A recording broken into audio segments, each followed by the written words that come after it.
so I have to admit, I've been losing my sweat. You know, Phil and Vladimir. Well, for the second time this year, have had the situation where I have 1 on the 6 and 2 on the 8 against 2 roll position, and I double deal and they take it. And I roll the credit 350. So, I don't know, to lose. So in that side area of the road, there's that little table that has like a course instruction. So I take the cup and I'm it's 1 o'clock in the morning, but unfortunately it's like a perfect throw to knock the structure off the table and land in the ground. Okay, so I got an assessment before the next day. So it cost $800 over the table and $500 for the piece. So. How many points? Wow, I'm right here. I'm right here.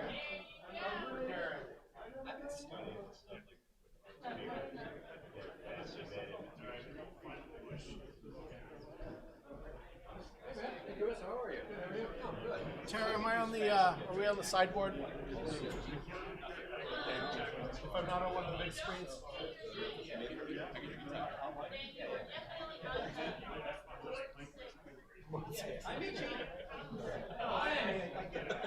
Chris, good to see you. Thank you for sending me lots of positions after Shuen. Looks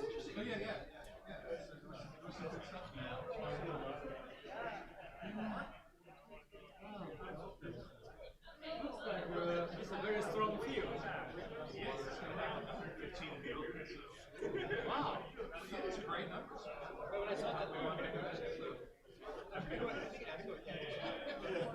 So the funny thing is, I won the consolation in yours, so the tournament are doing okay. They're killing these. I mean, I could do it. I just I'm the biggest. You won't believe this. I'm the biggest loser in the last year. Really? Are you doing Oh, I have to say, I have a position where I have 1 checker on the 6 and 2 on the 8. So that's double the pass. I roll between 2 people. That's happened twice in the last year.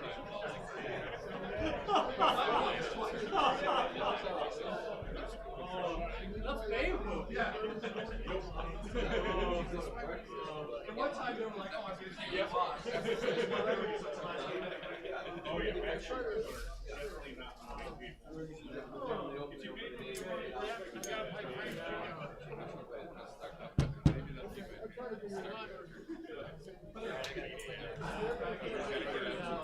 Yeah, maybe it is nice when you win tournament and then you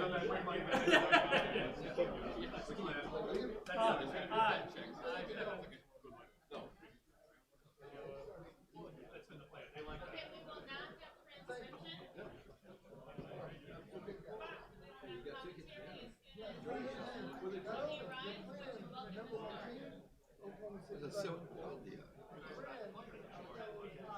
So what? We start. How you doing, sister? Doing good? Oh, you do? So far, Have a good time? got 10 points. Until they go up against stuff.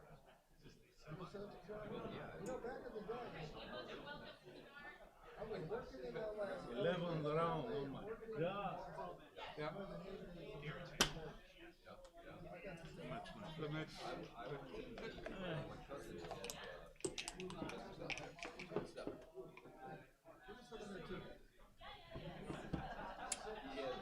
He had tickets in the champagne section. Yeah, I mean, right there. And Magic Johnson was playing. And he was right there. He had the ball and he was like, head fake and juke, this and that. I mean, he was a big man. He was 6'9". And he filled these guys out for a layout. I was like, wow. What an athlete. He was the better athlete for sure. But Bird was my man because I was watching myself. But, you know, Bird had this hotel. All right, good luck, fellas. Thank you, Chris. He's in the middle of nowhere in the mountains and woods. The police actually pulled me over here. They're like, across the line,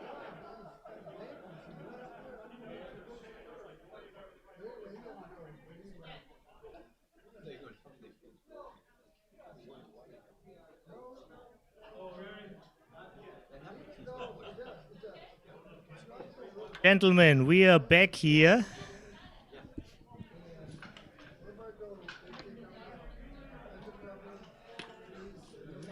UBC round 11 of 12.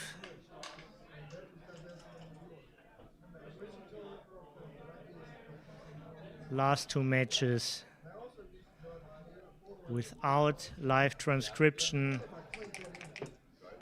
So I can explain concepts to you. I just can't tell you about the current PRs.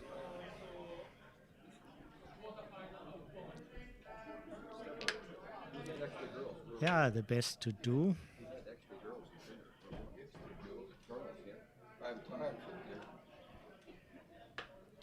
Counter priming, all men active. Usually an indicator for a take.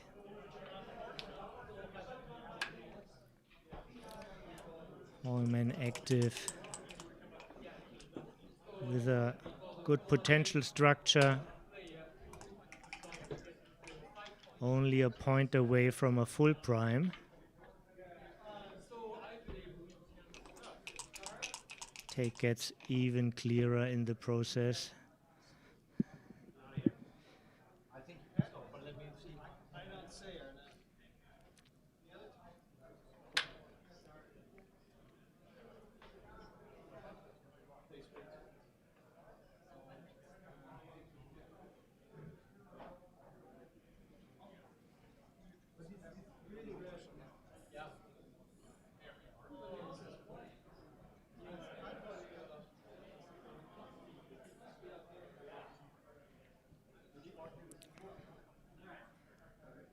28 people with us so far. I hope soon more are coming.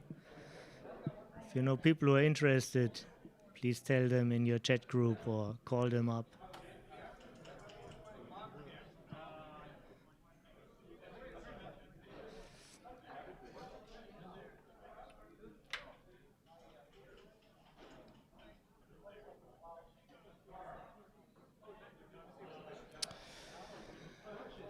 This might not be the right idea. Just hang in there. If Petco doesn't roll a 4, there's still a priming potential.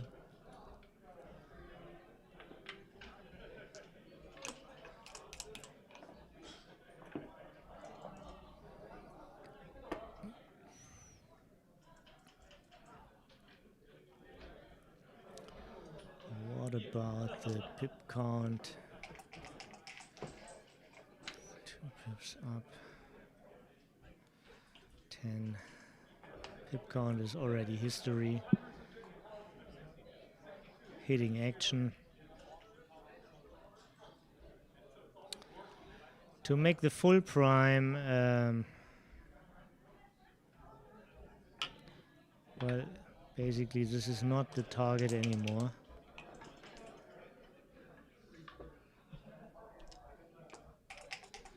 Two point and 1 point get more the target.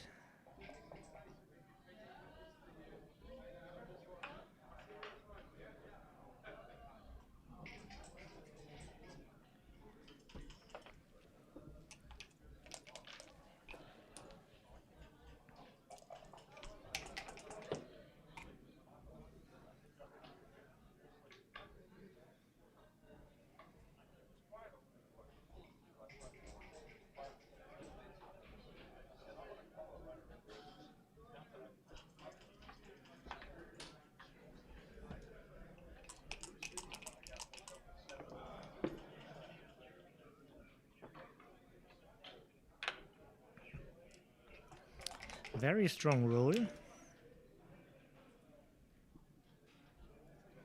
Show down in a way. Don't believe this.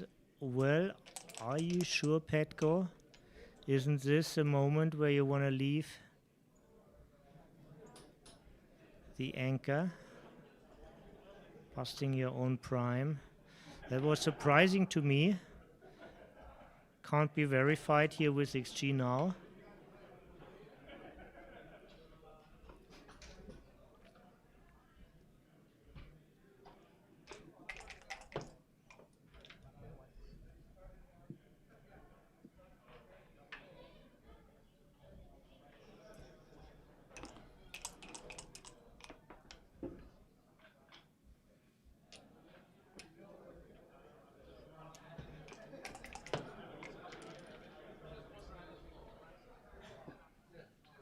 Flooding the outfield is clear.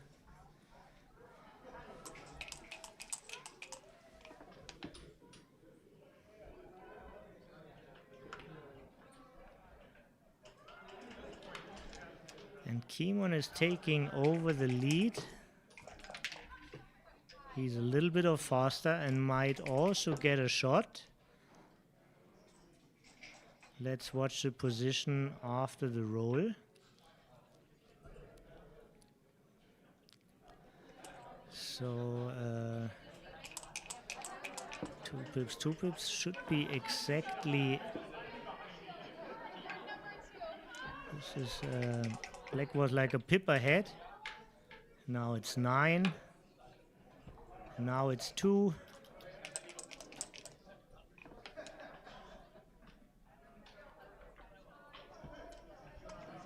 Good technique. Fill the gap.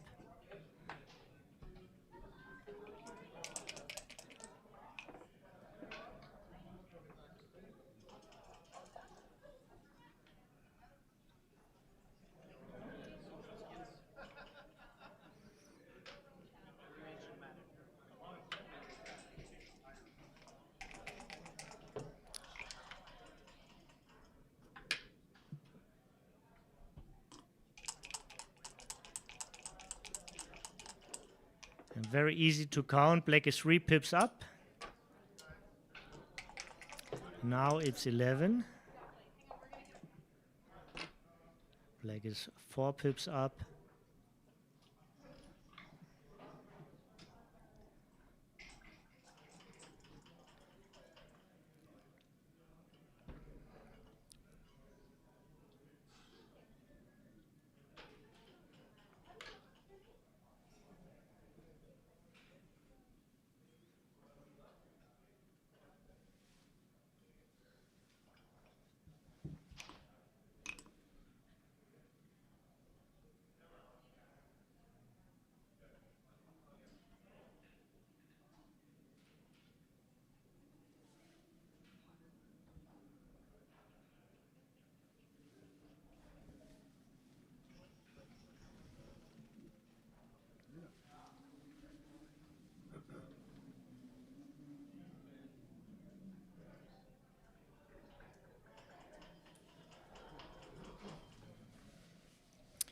Yeah, it's 4 pips.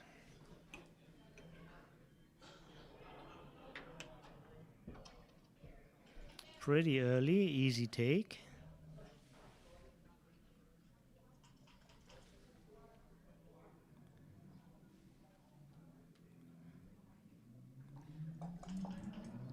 Cube fake is very high in this kind of positions. Thank you.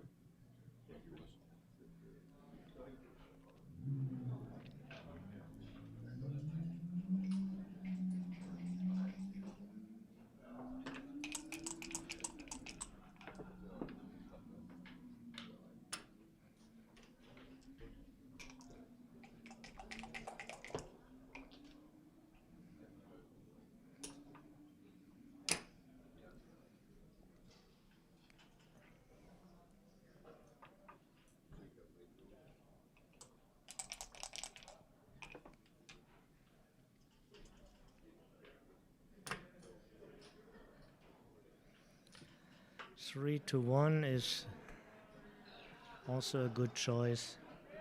Probably not a big deal.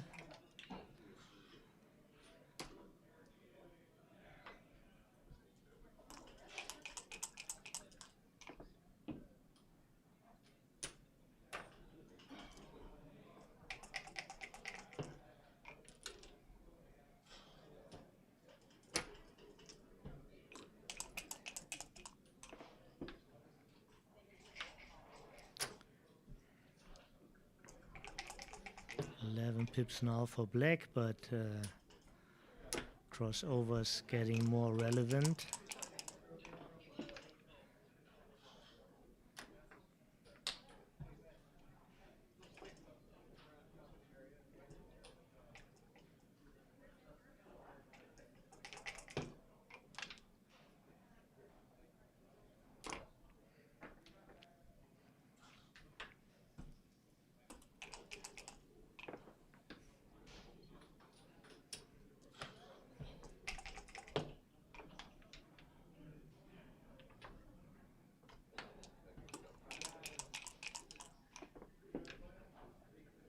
Oh, and this does the job, of course.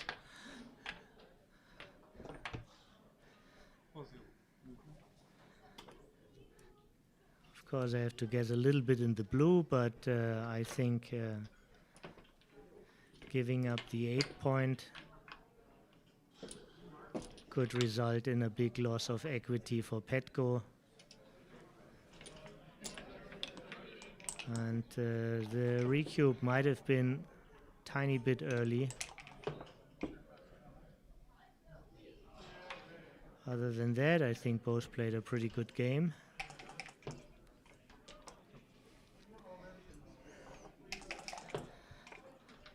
Well, Winnie, I didn't have a barbecue because I'm a vegetarian. I sometimes eat fish, but barbecue is not really my thing. Thanks for the question.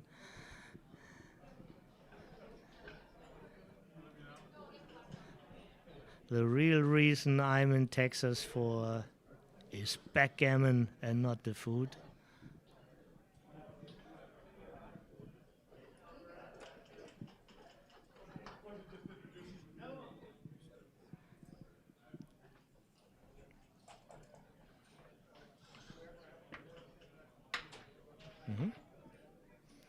This is usually the right recipe. Starting your own board. You need a board to have your shots efficient.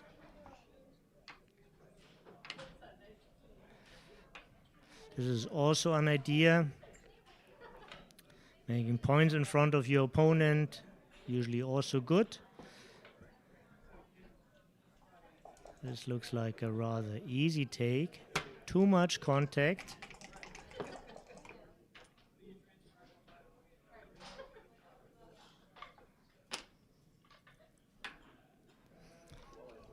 Three is clear.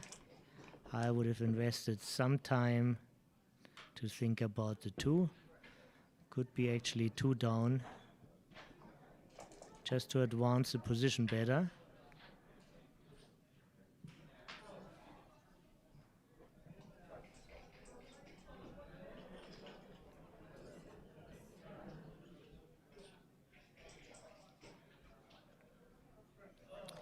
The contact Kimon is really looking for is a contact on his own bar point. So this is often right in such a position to make an anchor and to focus, to keep the guy back on his anchor. He's faster.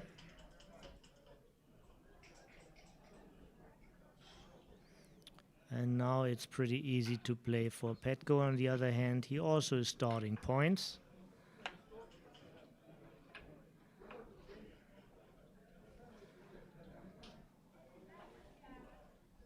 It's not that he needs really the midpoint, but he doesn't need to be hit.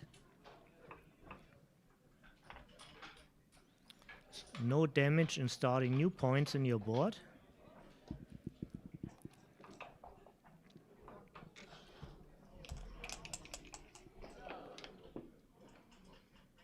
Comes to a very good conclusion here.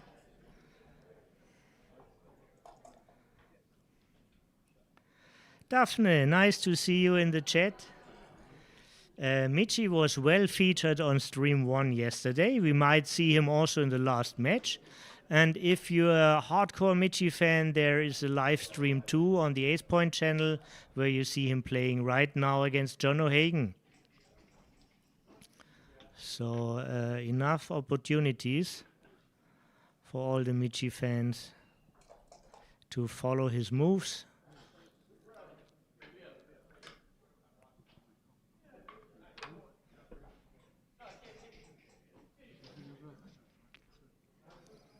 Probably also something happened to the race. Let's give this a quick check. This is 7, 12, 5 down.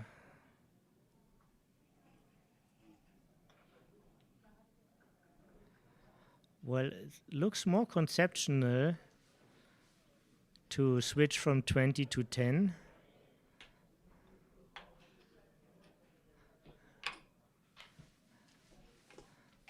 As if he had heard me.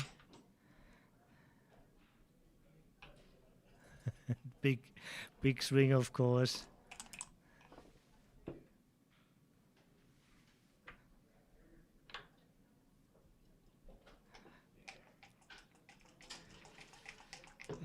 Six, 5, 11, 11, and 6, 17, 23 pips up for white.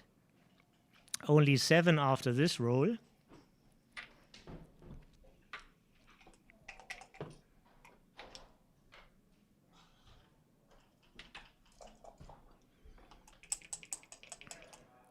Black's now 14 down.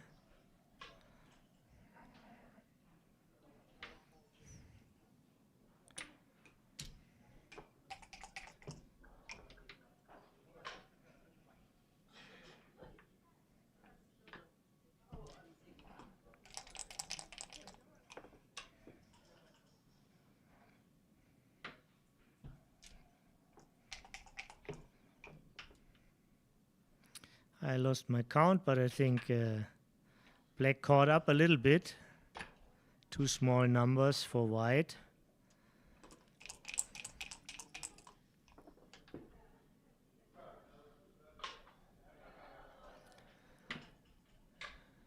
And 7 is 11, 10. Black should be up like 2 pips now. It's a little bit hard to count because pips checkers get stacked up, but according to me, black is now 1 pip down.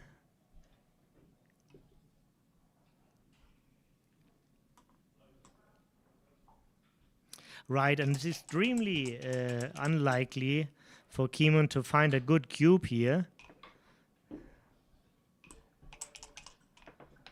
Must be very close to Petco's pass, and Petco passes is like 7 away Crawford, which is like 9%. So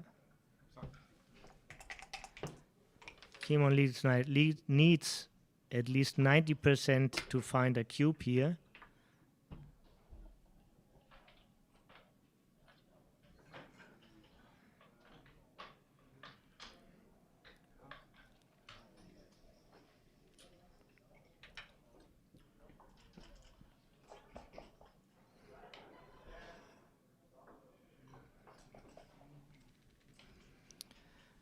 I think Keemon, the lightning is not suboptimal, I would say.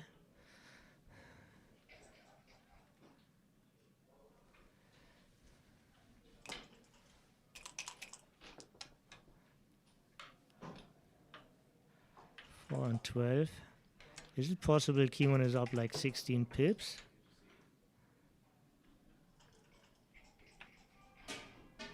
It's hard to see how many pips are on the 12. Not 16. Now he was up.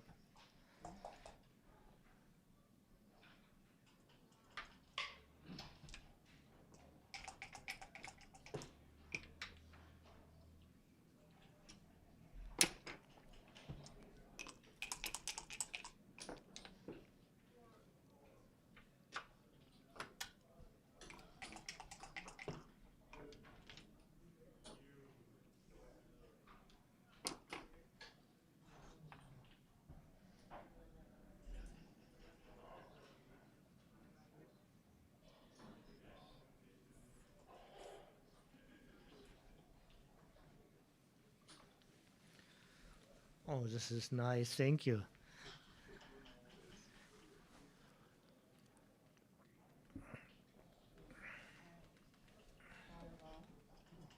Could be 16 pips for Keemon.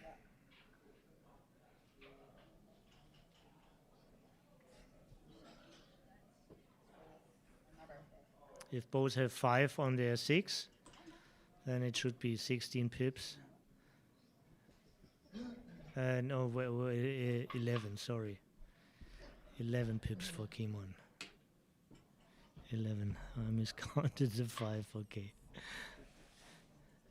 Maybe he miscounted it too. This is like a chance to make it DMP.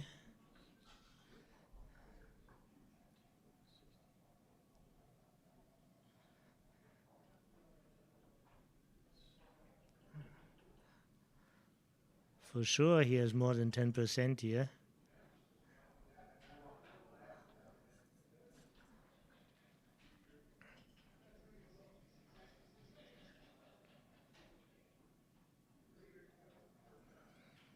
I want a penny for his swords.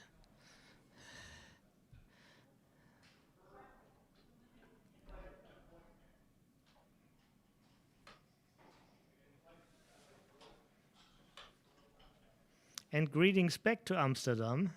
Lovely city. Only good memories.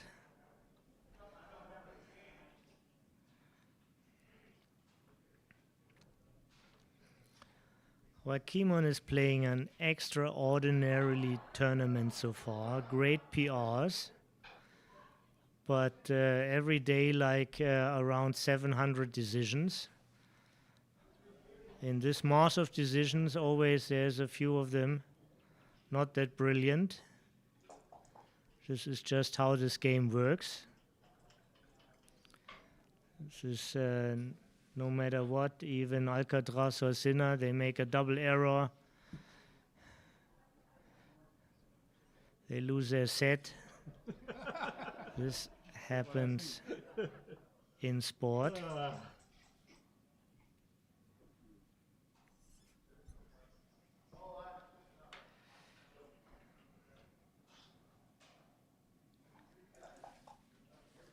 That's fun.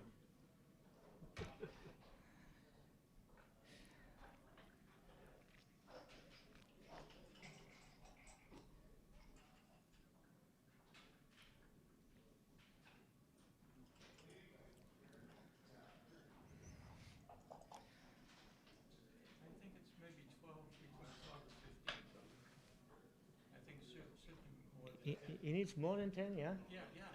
And I think he's 12 to 15. Normally, if you're 20% behind, which is about where he is, you're around 15%.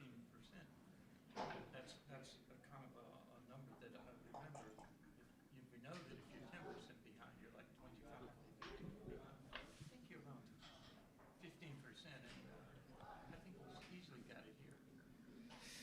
Yeah, actually we have some footage here. There's a player who says it's 120 error if he passes. Oh, yeah. Yeah. This confirms what you say. You're free to sit here and look with me in the chat. Because I can't read the numbers. Yeah. So sometimes come on this side so we both can look inside. Okay. Yeah. The problem with after the Black's initial first 5, the only thing he spots it with is bad numbers. Aces. If he rolls a bunch of aces, he may lose anyway. Yeah. So you don't get much value out of the 5s beyond it. Yeah. Your first 5. Should we ask somebody? So this match will decide it in the second game with an 8 cube. Hey, Chris, can you call somebody for rolling? The third time we see an 8 cube at the stream here. Said between 12 and 15. That's the number. I don't know if that's their guess if you put it in XG. So Probably this is solid. Yeah, Cocked or not? I guess. It is cocked. I guess this is solid. Yeah. I was there. Mm-hmm.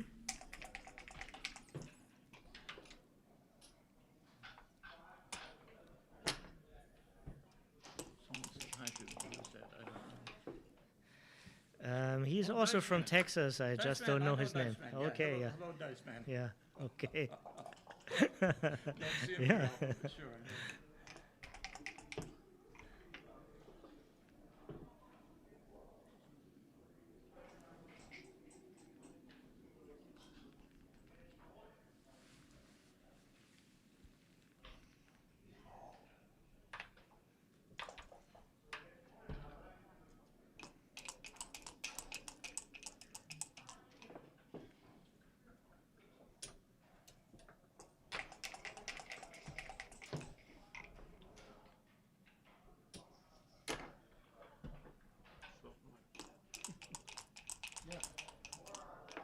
Could be the last roll.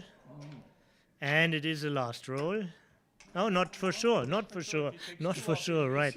Yeah. Yeah, and a handshake, yeah. Okay. Thanks for Yeah, coming in yeah, here. sure, We yeah. appreciate you adding to your value. So I probably think we switch to another match. Maybe we see now Michi on stream 1, as there's a high demand for him. It's a fascinating match. I can see it already on my monitor. Michi is down. 6 away, 3 away. Maybe they have been transcribing live. And again, but unfortunately they have a setup. They have the clock on the different side. Also, they have very funky colors. Very irritating for the eye. Looks like a poison bug if you look on the board.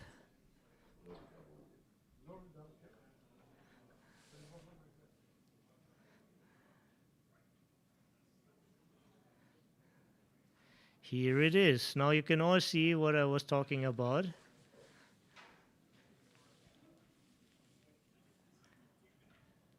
dice is actually a little clearer here than, I mean, the digits are a little clearer here. Mm-hmm.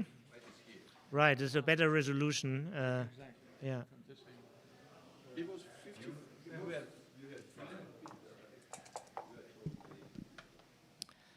So this is a little bit demanding because the home boards switched those aggressive colors, and also we need to adapt to this new score.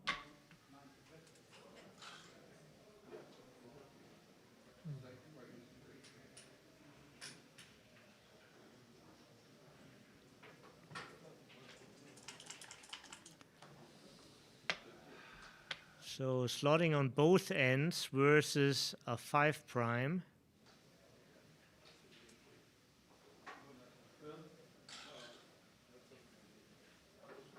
Five prime.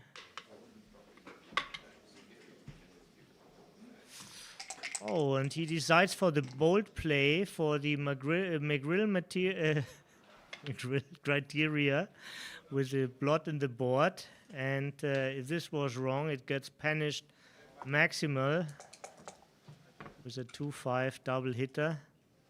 This counts. What a sequence. What a sequence. What's in his head now? He might think nothing would have happened at all if I just made the 5 prime.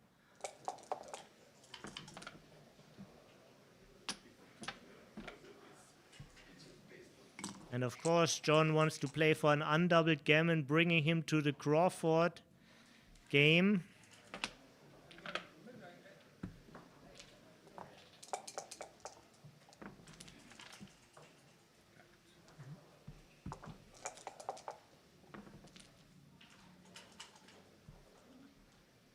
Too late. Double 4 is yesterday's paper. We see prominent watchers. Chris Trencher from New York is watching this match. One of the finest players of the US. Was last year also in the final, the New Orleans tournament. Great tournament, want to recommend it to all of you. A must to see the city anyhow. Big Easy has special vibes.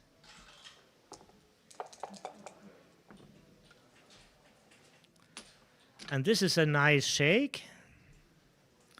Potentially revitalizing his winning chances.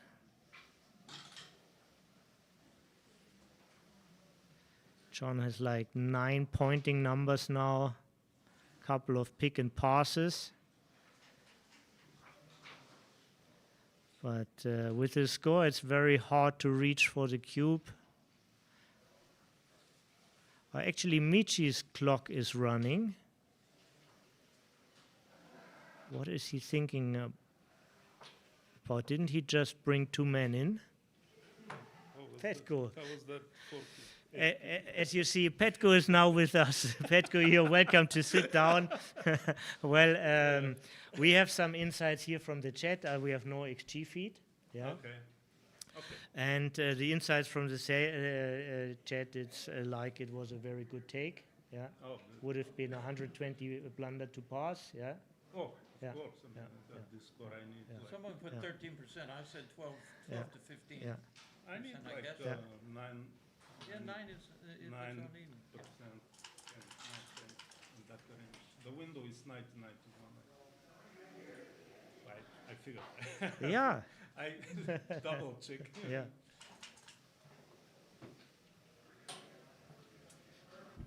It's good. He's still playing. He wants a recreation time. He's not working in his. He's a I have a UBC long contender. This, yeah, So which game? Oh, yeah. I only got 2 away, 6 away. The trailer can find a double with 55% better winning chances and like 17% additional gammons. You say 55% win and 7. Right, this can be already a double at the score.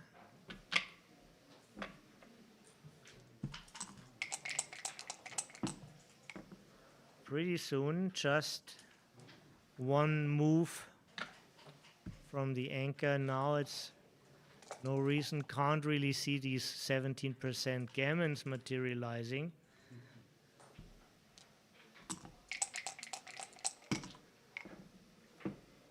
Michi's structure is better but similar. Now John's structure is better. What a roll, and have a look. Right. Not really dangerous to split here, and most of the time is double. Depending on absolutely, yeah. Approach the cube quicker. Probably not after double 5 or 6-1, but if this is not happening, yeah. I don't think you're as close to the cube from here. From this position, it's safer, but I don't think you're as close to the cube. Yeah, I think it's probably still close to the cube because he has more control, and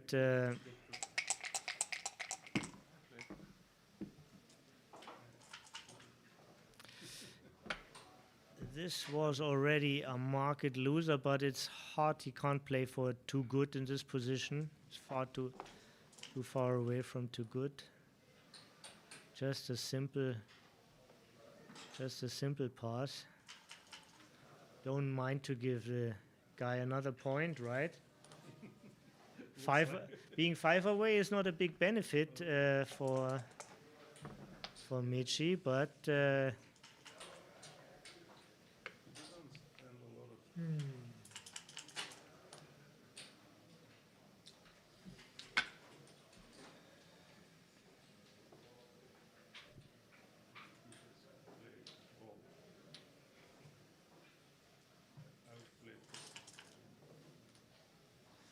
it's all in, and you have to basically prepare yes, for a good and structure. gammon doesn't cost anymore, so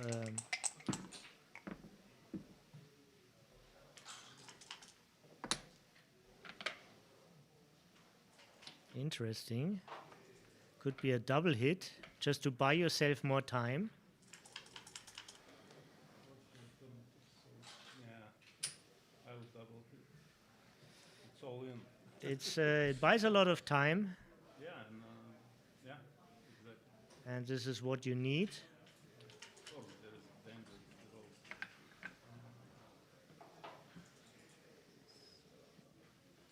Now he can get primed with 6-1, with 2-1. Yeah. Any juice is good. Which double 3 next. So we get Hitting it now. we get information here from the chat that this was a good take. I'm also surprised.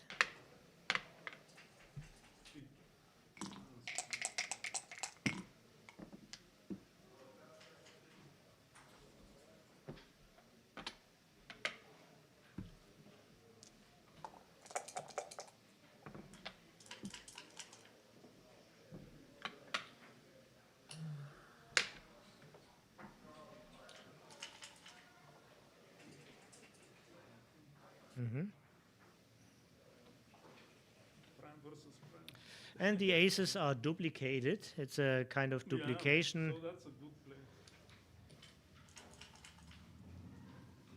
And so Michi has good timing.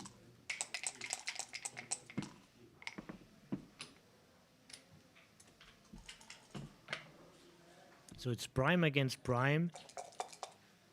A full 6 prime against a indirect 5 prime. Sure, Michi has a better timing now. Wait a second, the 3 is clear. This is wow, yeah. Yeah. John had to stop himself. He was so happy to use his spare that he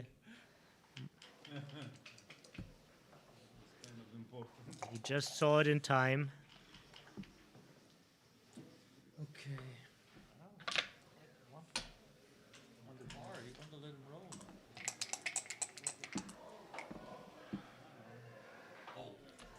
So there's a request. Since you are here, people really want to hear you. Oh, So I Okay. switch it on. So okay. Hi, everybody. That's a joker. yeah, Edgo confirms everything you are also seeing. Okay, so looks like a gammon win.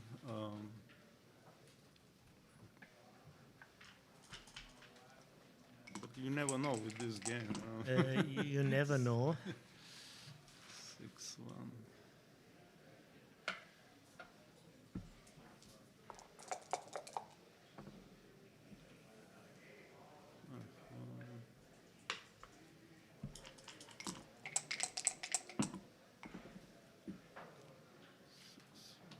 Okay, This is a very useful ace. saved a lot of gammons. Yeah. Yeah. You can't get attacked and also no trap play anymore. Yep.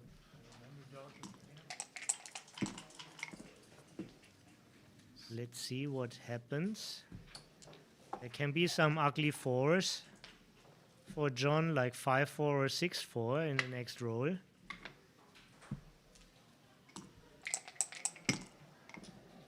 Also, the 3s are not so nice, but if they come in a pair, That's a they're good roll. very nice actually. Yeah.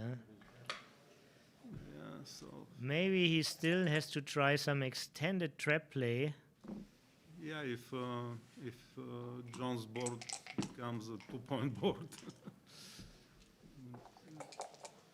Maybe even now. So I would go to the ace here. Probably not a big deal.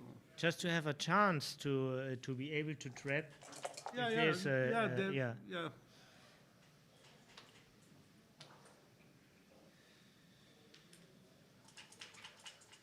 I still slot the ace, but,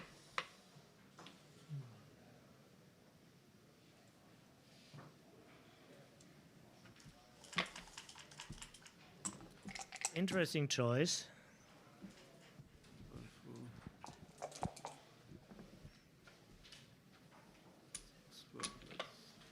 that's a good number.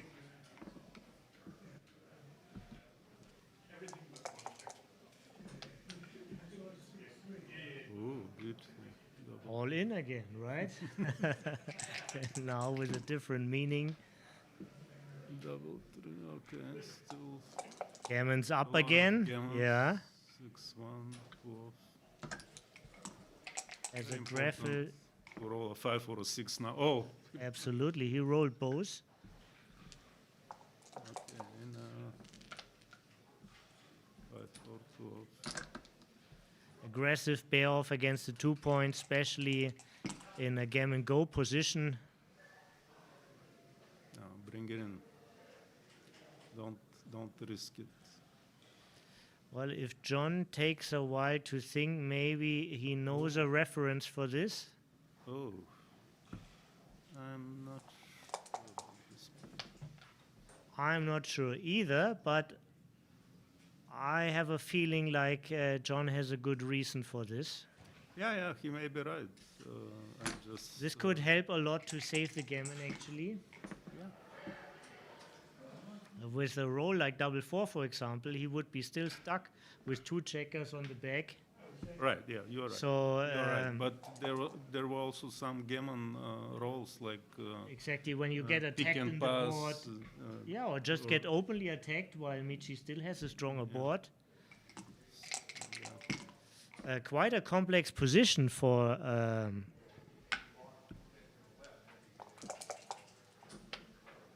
such a 2-point game. Okay, so we are going to 4-away, 2-away. Special This is score. how it looks, and that's a nice trailing score, actually. Most of you are aware of this. Gammon price is 100%. Gammons are just as important as the wins, so you put them on top.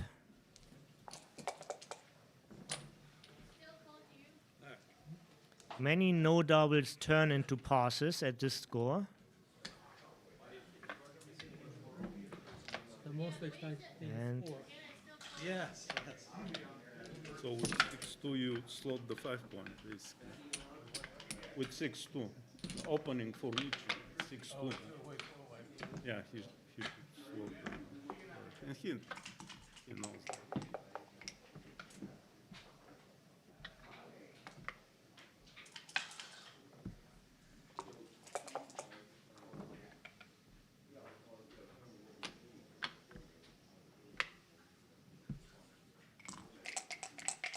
Gammon go.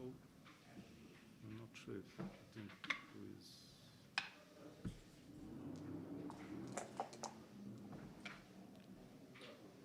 Okay. So if he doesn't, if John doesn't roll a 4, Yeah, this is probably a market loss. yeah. Interesting. Feels like anchoring is maybe too expensive. Maybe he has to run. Okay.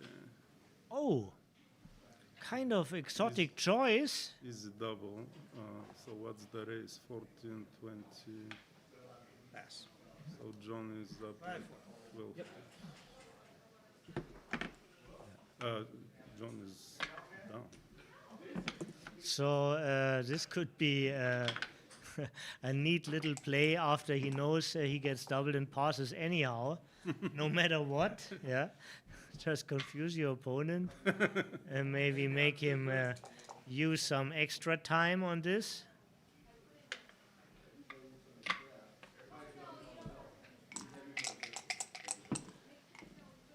And now totally different score. And now I would double this at the score. Being 3 away.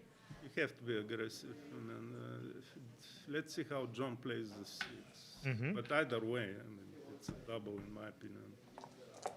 Oh, he doesn't. Okay. I may be wrong. Petko's recommendation would have been a double. Michi didn't hear him. Yeah, you have to be aggressive. Yeah, So now he should have listened. Yeah, he lost his market, I think. this is not so clear, but now of course it must be a double. Oh yeah. This I'm not must sure be if a it's double. take. Yeah, take is in jeopardy. No, I don't think it's a take. Pass. We get informations here from Carl from Texas. He says small no double before. Oh, small. No. Okay. Yeah, Okay, but I'm aggressive. So yeah. if you put that in the Okay, in if the you are statistical aggressive, then model, it is a double. if you put that variable in the statistical Right, model, yeah. it makes it a right double. Okay.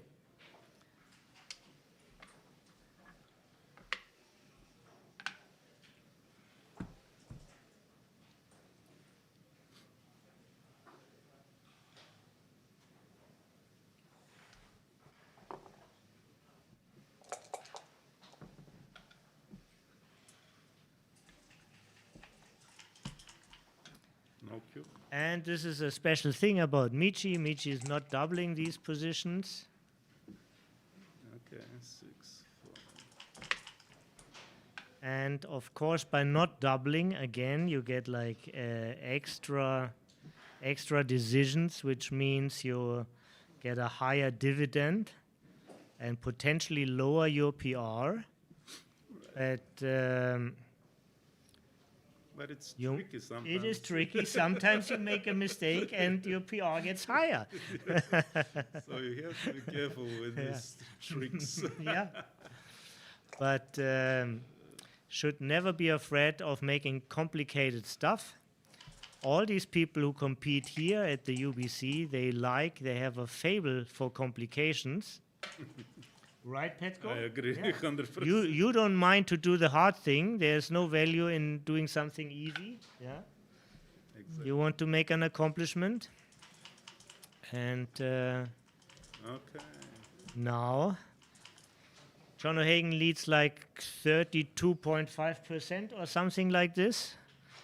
So the race is very close, so I wouldn't spend a lot of time on this. Right. So basically, Michi might have as well just hang on another roll. But they have all the time in the world. So looking at position, 4, 6 pips. 6 pips and 4. It's like 2 pips. 3 pips. Yeah. It's 2 pips. It's basically nothing. Now it's 14 pips, and it just came in time. The cube.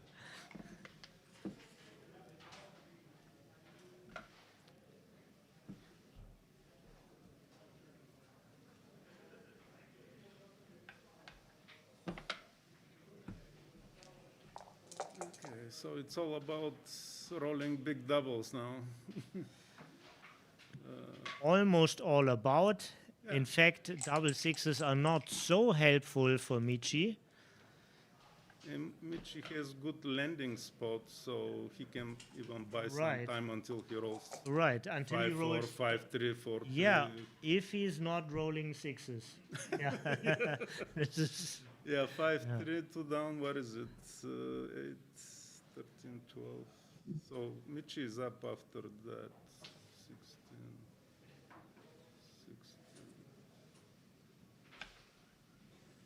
He's probably up like 12 pips or something.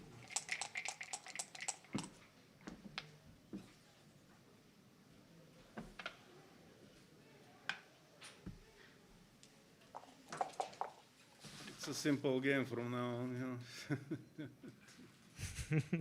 yeah.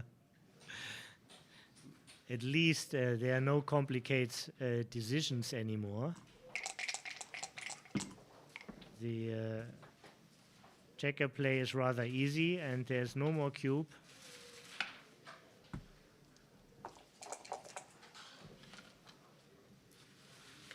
Again, good time management on both sides. Maybe John should have used his thinking time a little bit more. At the end, what you haven't used, you lost. Use it or lose it. He's down like 9 pips or something, so. But I guess it's fine.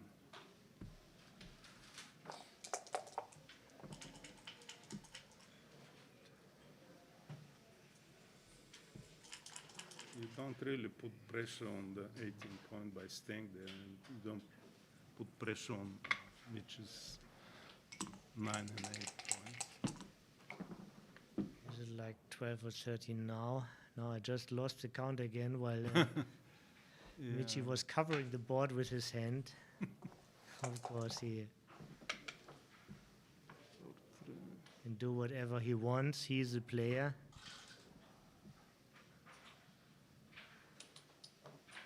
And since there's no more cube action, also the count is not so relevant. It happens what happens. Exactly. So, Toby, are you playing in the main event, or Yes. playing anything else, Masters? Are you playing in the Masters? That was my intention, but I feel a little bit tired. I have commentator's fatigue.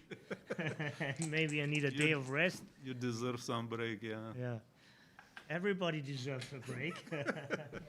But you're happy to have no break tomorrow. You want to be in the playoffs and you want to play through, of course. Yeah.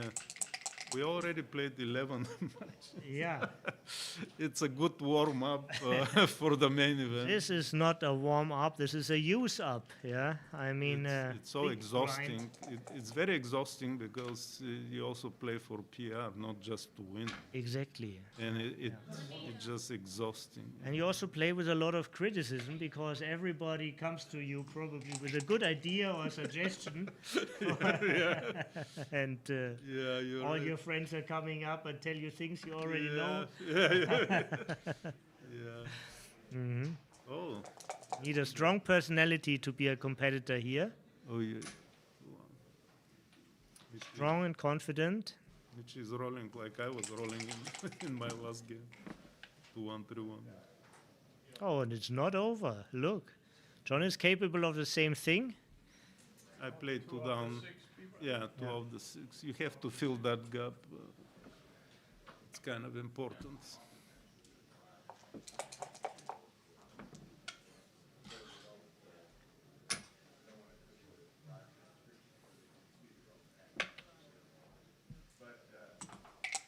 How many checkers are on the 6? 4 or 5? 4. Oh.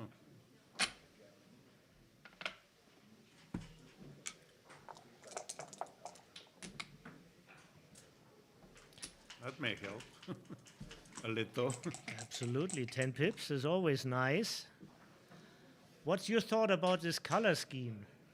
Isn't this a little bit difficult to look in? Yeah, with the black. Yeah. Yeah. It's not To my me, it looks favorite. like a poisoned bug. This is what I said. You know, it's like a. Yeah, exactly. Yeah. If you see this in nature, usually you back off, right?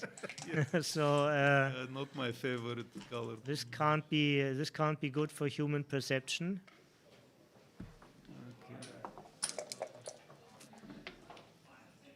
First.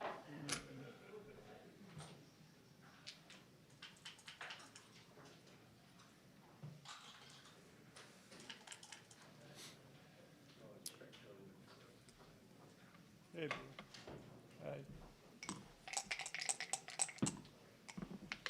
9 pips down. Poor Michi now 12. Oh, that's But a an kind of important number momentum, two. yeah. Huh? So Mitch still has a chance. Ooh, Oh, only now. 3 pips down. Now 6-2. So it's very important roll now. Like 6-5 would be nice. Yeah, I know even nicer numbers. Yeah, I know. I'm talking of the non-double. Yeah, 5-2. So double 6 was doing backstrokes and came as aces double 5 or better. to sunlight. Yeah, now. Ooh! So for so he can roll 2-1 twice. Yeah, he's a small favorite to miss here. Now or never. Yes. Double 5 or double 6. And more excitement coming up. Oh. Handshake. Yeah. Petko, thank you very much for your appearance here as guest Pleasure. commentator Pleasure.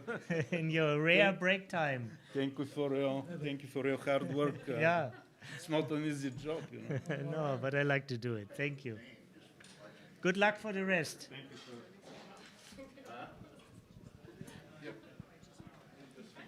So, and this is an opportunity for all of you now to either wash your hands or get some stuff from the fridge or out of the kitchen. We will be back in 10 minutes, and there's more exciting positions coming up soon with the last match of the day. And I see already it's already clear what we can present you. It's Michi against Petko. What a delight. Number one, I think And since the break is still going on, I rush quickly to my room and bring my own laptop. Maybe I can do live transcription myself. So see you back in 10 minutes. You remember that play? Oh yeah, of course. My idea is whatever I do, he's gonna just get out. Yeah. So if I say no, I'm not getting anything from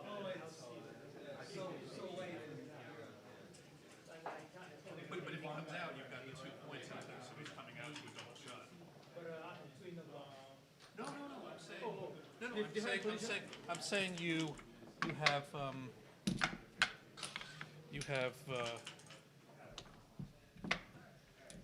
this. Yeah. And these guys are here. I'm saying, and then he's got something over here on his 4 point. He's got. So your play is What did he have? This Yeah, yeah. is. I don't remember where this guy is. It must have been like that. Yeah, yeah. I So- would have just done this. Then you don't leave any shots, and if he comes out, he doesn't have flexibility. If he comes out here, he's running into a double shot unless he gets all the way here with 6-5. Because when you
Navego por su piel, por esa mujer.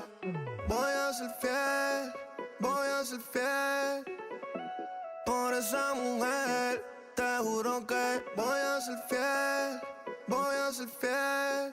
Me envicié de su sabor a miel. Envuelto en sentimientos, son puros sentimientos, bebé. No pudimos controlarlo, envuelto en sentimientos, son puros sentimientos, bebé.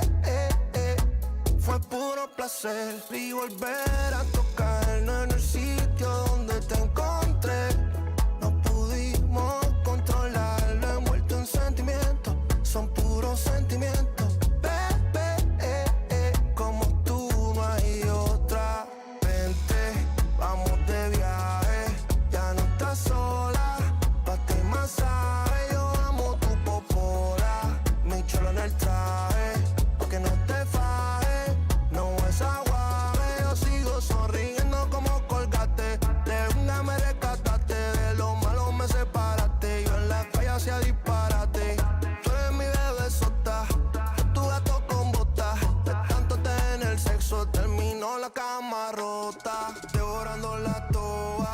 sé si va a haber boda, pero yo soy su lobo y sabe que es mi loba. Yo sé que te sientes igual, así también. Envuelto en sentimientos, son puros sentimientos, bebé. No pudimos controlarlo, envuelto en sentimientos, son puros sentimientos, bebé. Fue puro placer y volver a tocarnos en el sitio donde te encontré. No pudimos controlarlo, envuelto en sentimientos, son puros sentimientos, bebé. Como tú no hay otra. Ya no caigo un metal, ya ni tengo que pensarlo, que me querían drenar, mi corazón sabe recargarlo. Yo que estaba vulnerable, pero ahora mismo me siento. Yeah, I don't care. Yeah, you're kind of before, but I think you know. I got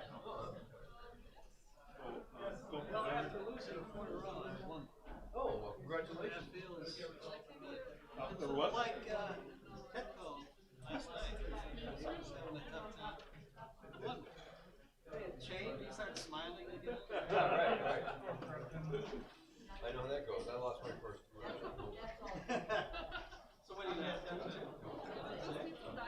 Came back from the dead.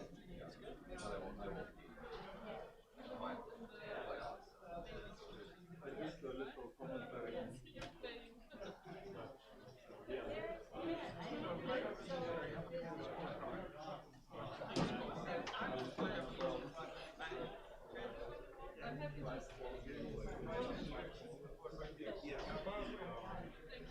I will keep that also.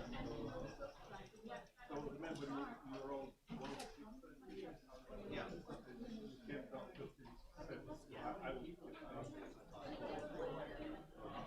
Remember, you're all 6'4", and they do also smile. Somebody in the chat said small. It was small number. Oh, when you would have done it, it was a small. So he had the 45, he had the 9. It's 163, 64, 33. It's a small area.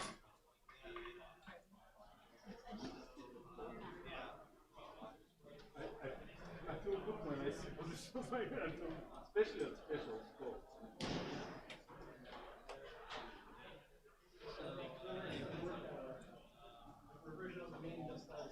No, I played Kimo.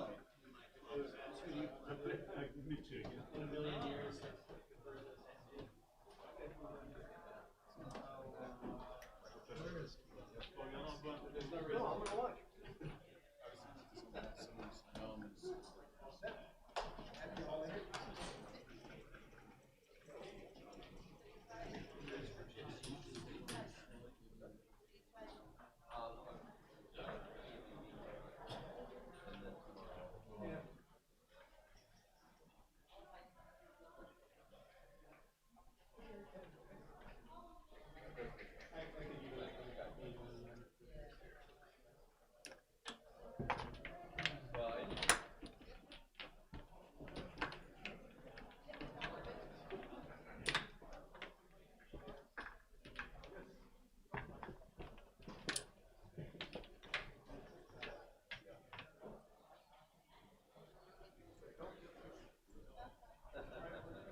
Keep the boys water.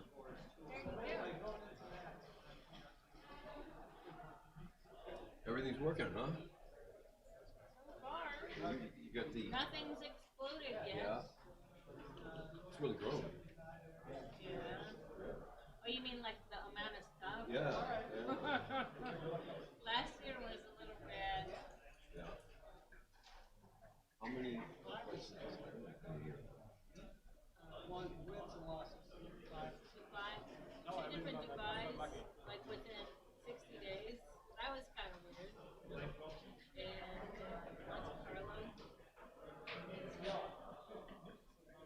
You're gonna be doing Cape Town, South Africa, which is like, Cool. Yeah. Travel the world. yes. I don't know what kind of stuff we were Okay. How are you doing? This is a long. Wow, it's well. This is very Yeah, I know. It's just. There's a big difference between this and like, I guess we were doing 7 rounds originally. UBC USA was 7 rounds, not 12. 12 was a big difference. Yeah. But I understand this where basically we you can lose like here, you can lose all your matches and still win, right? Oh yeah. So I like Yeah, I like that. I completely understand. Well, no, I don't understand, but I get it. Do you understand? Probably not. Well, But you get it. No, I understand what he's We saying. live vicariously Yeah, through but Backgammon. I'm not playing in that rarefied But, atmosphere. yeah, exactly. Me either. So I don't really get to experience it. Right. Occasionally I have a good match against. Occasionally. We play the game on Euro. Oh, that's good. Not that. Well, mostly, and then we run it through XG, and then There you go. he schools me. What were you thinking? Ship it! He's got so many, sayings about when I screw up. And he gets a lot of opportunities to tell me about it. But he makes mistakes too. Nobody's perfect, and we both learn. So it's good. Anyway, this is going to be exciting. I mean, Michi is playing like Like a house of fire. well, he's doing a wonderful job. I don't know. I think he's definitely improved within the past 5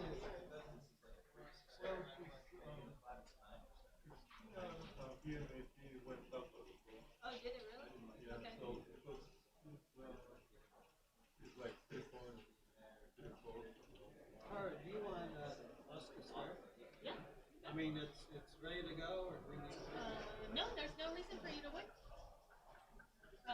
No, ready to go? Yes. But, yeah, 3 point something, 2 point something. My cube was no cube, it was 100. We're ready.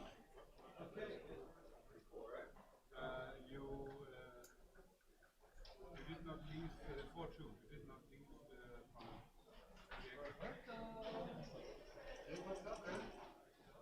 you abandoned the 8 point.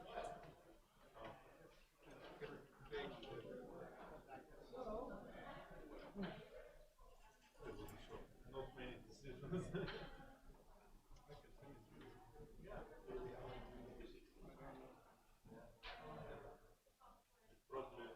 Probably took you maybe 10 minutes. I do it maybe later. Yeah. So was it low trips or low? With two, please.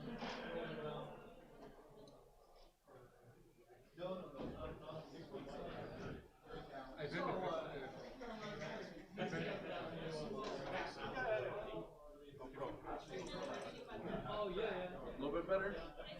But I'm not going to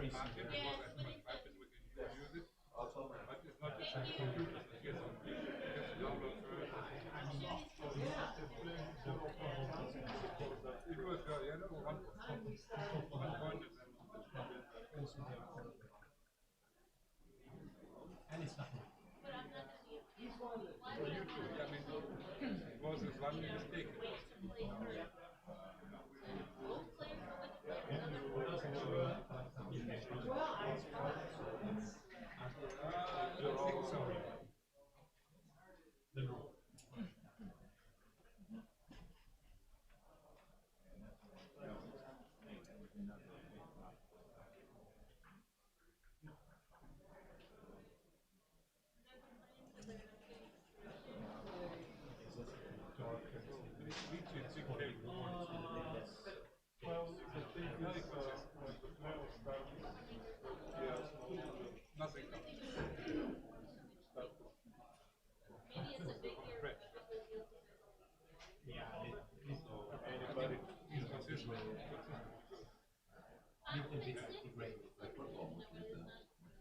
Playoffs. His game. He is really hoping that he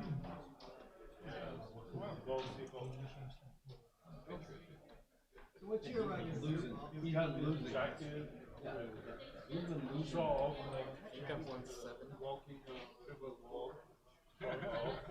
I was just walking, people were stopping me, telling me about my Geoffrey.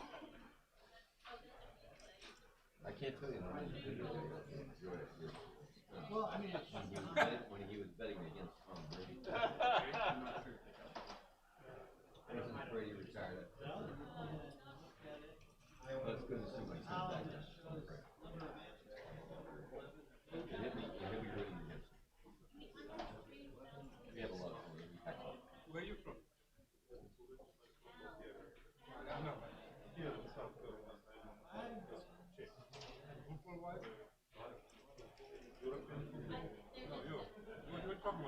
I was talking about American football.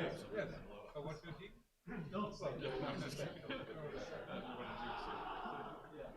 But I like Buffalo Bills.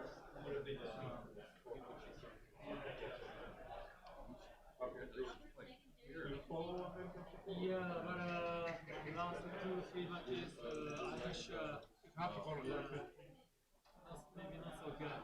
I only watch the Anyway, probably still okay. Thank you. You're coming for the World Cup. Was it? Oh, she said. Oh, PG to be here. yeah, And World Cup. With US, Mexico. Yeah. I don't even know. Oh, you did not? Well, it's a big deal.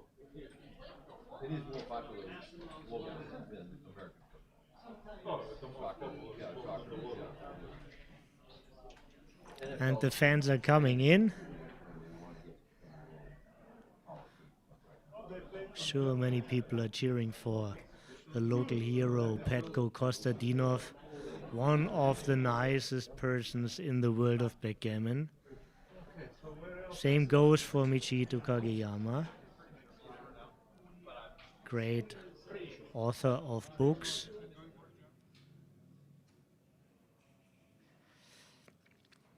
And this will be the highlight, the last match for tonight. And this will be the end of the group stage. After having 10 matches analyzed, the qualified players by points are so far Michihito Kageyama, Petko Kostadinov, and also Jerry Tensei, Kimon Papachristopoulos, Frank Frigo, Justin Nowell, and by PR are qualified John O'Hagan and Paul Swain. But this still can change. Karen Davis is still able to make her way in the cut. She has 11 points, and some other players have 12. And we are still waiting for some PR results.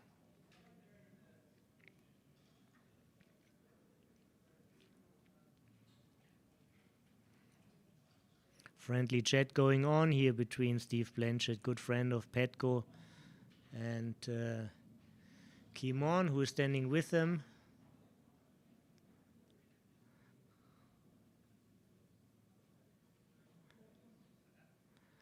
There's a new Kimon here, completely changed. No more board rage. Friendly smile after every loss.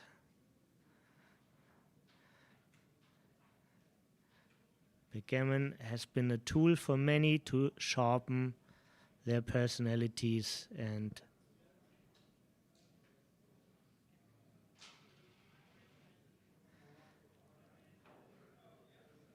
Ray might have been such a case also.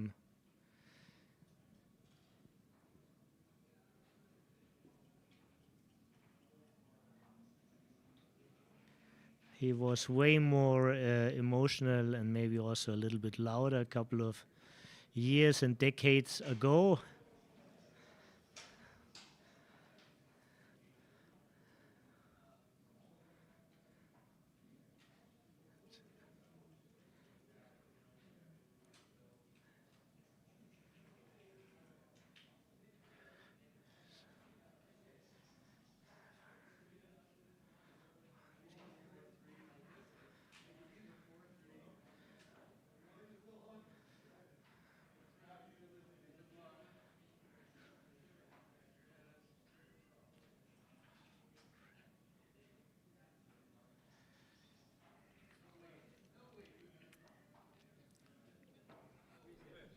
Crushed.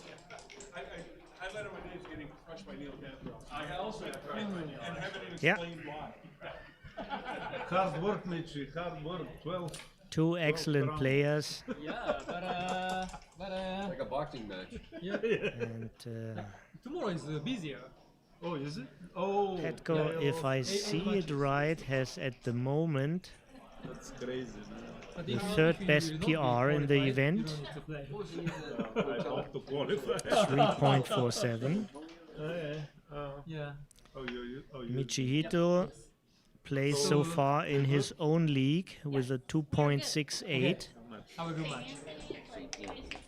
We don't have a live transcription, but I tried to do it. Let's see how this works. But my main job is the commenting, so You should have done two. this becomes too demanding. 3 times in a row.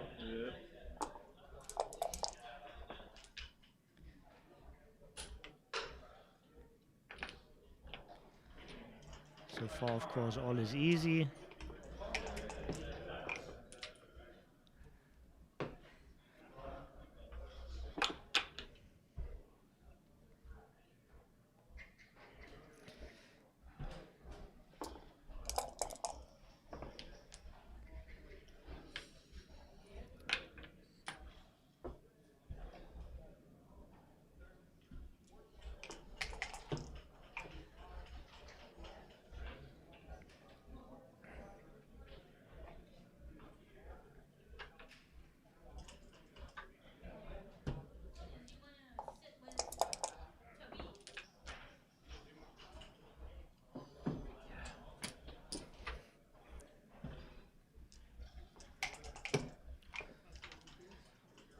Outside influence.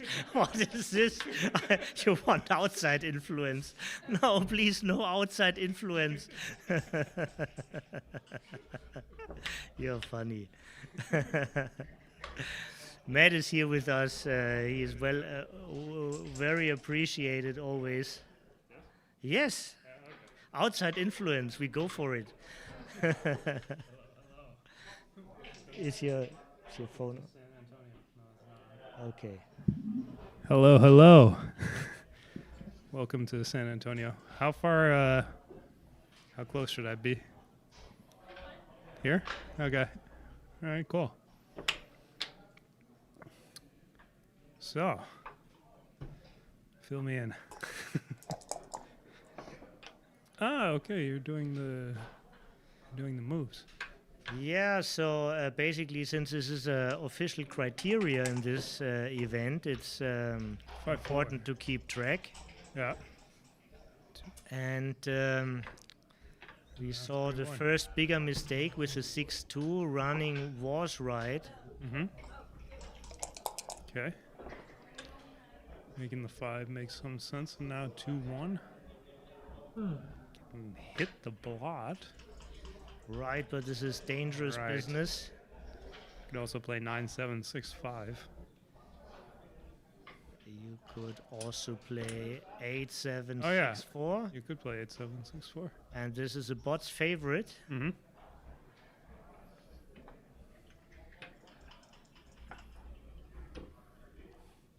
This was kind of the first play I saw, but makes sense that you can improve without leaving a direct shot. 4-4, 4-6, 2 hit and cover.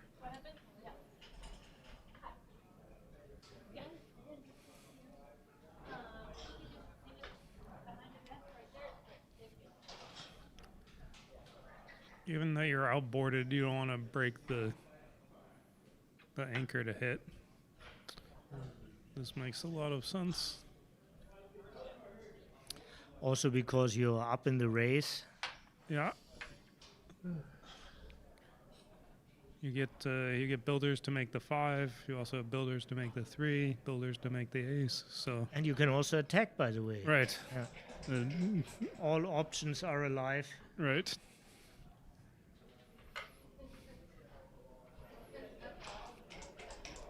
Good diversification with the checkers 1 pip apart and 3 pips apart and 4 pips apart. Pips apart. Right. What's on the menu? Pips apart. Welcome to Pips Apart. Yeah, right. I'm your server here tonight. Any drinks? To confuse you. Like 3-1. Okay. I mean, what's he gonna do if he doesn't make the 2-point? He could come up, for example.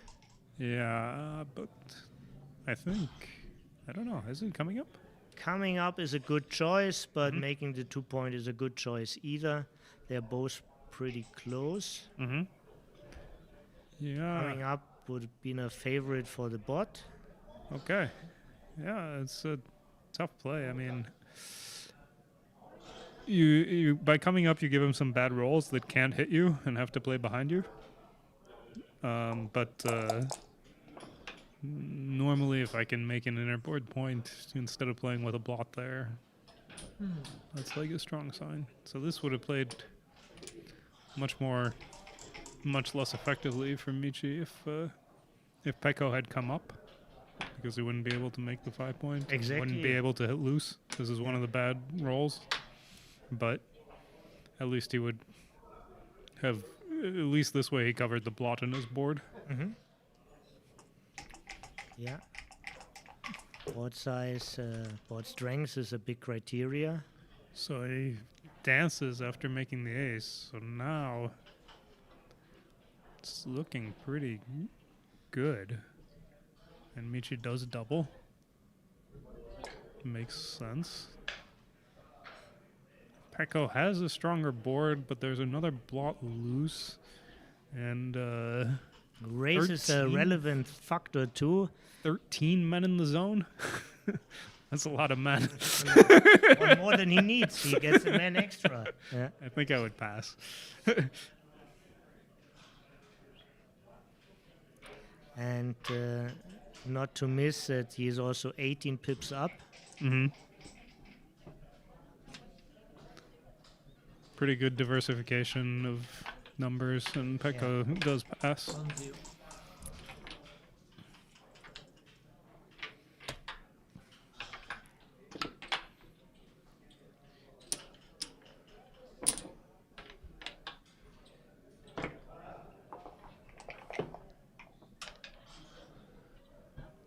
4-3 for Michi. Sticks to his 2-down approach. Pekko rolls double 5s, making the 3.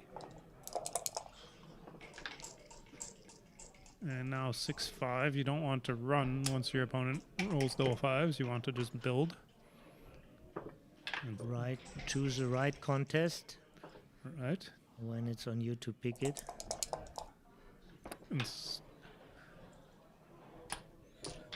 And no blots, no shots, just to improve the board. Yeah, one of your classic sayings. No plots, no shots.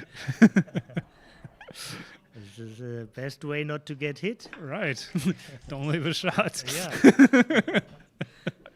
Wisdom from the giant. 6-2 running, I think, makes sense for Pekko. Computer's not a 13 fan to of 5. it. Okay, okay. Also makes good sense to just play 13 to 5. You need to be really into the game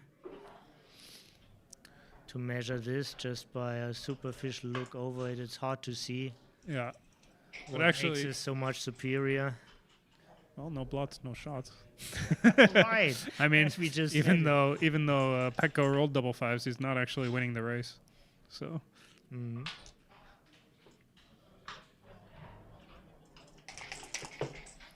What happened 3-2, here? 3-2, 3-2, I guess. 13 to Yeah. 8.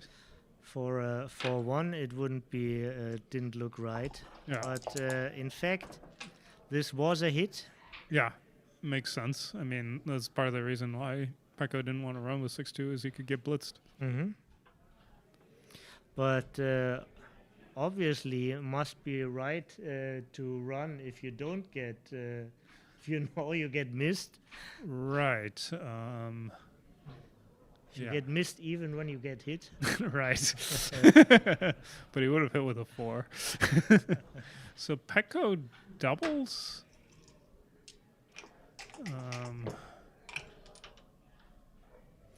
Yeah, the double is good. Yeah. Yes, this will be a market loss if Michi doesn't roll a good number. 3-5 is probably good enough that Michi could still take, but it'd be pretty close, I would think. And now action is required. Need to step up. to see more yeah, from yeah. the You board. gotta split. This is a nice move, but you see nothing of the outfield. Yeah, and And with this is what the it is midpoint about. gone and nobody in the outfield, you need to split those checkers. Yeah.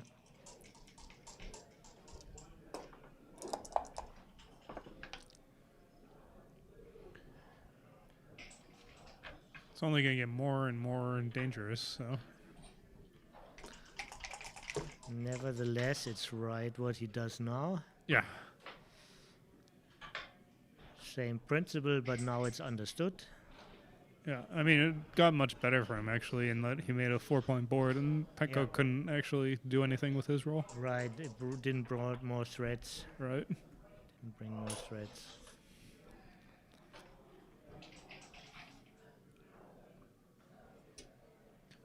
Five 3 for Pekko. Clearing the 11 seems to make sense to me. I guess he could have played 13 to 5, but that would have left 9s. Yeah, and this 12s. would be against your rules, so Right. nobody wants to do this anymore. Right, right. Makes a lot of sense, you know? Not popular. Right. Just don't get hit.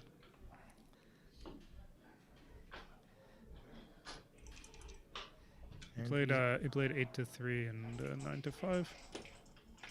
And Pekko rolls 6-3 and hits.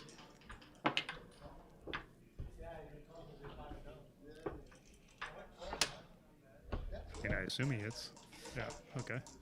Well, this is the best way to leave a shot in this case. Right, he had no safe play, so 2-1 for Michi makes the 23 point. Gives Pekko some bad 6s as well. But this is a significant equity loss according to the bot. Oh, okay. Oh, because he had action by making the board also. Mm-hmm. So if he rolled 6-4 like he did here, he would have had a double shot actually. Or, I mean, I guess he would have been hit on the deuce point, but he would have had potentially gammonish shots from there. 4-3.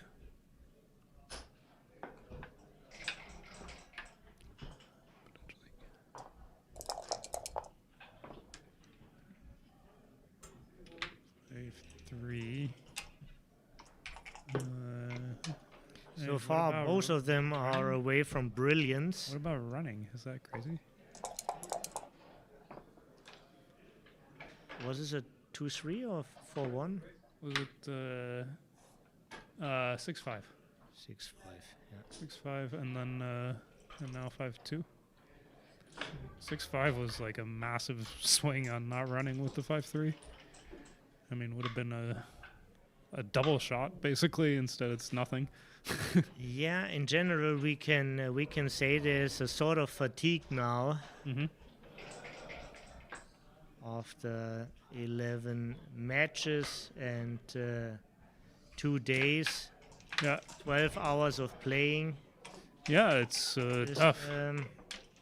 There's one. This is when This you is a force sprinters into a marathon. Yeah. You will see what happens to their PR. This is also one reason that I don't like to play these events. Before the real money matches, Right. you play 24 rounds. Completely shredded and exhausted. Now you can't win anymore.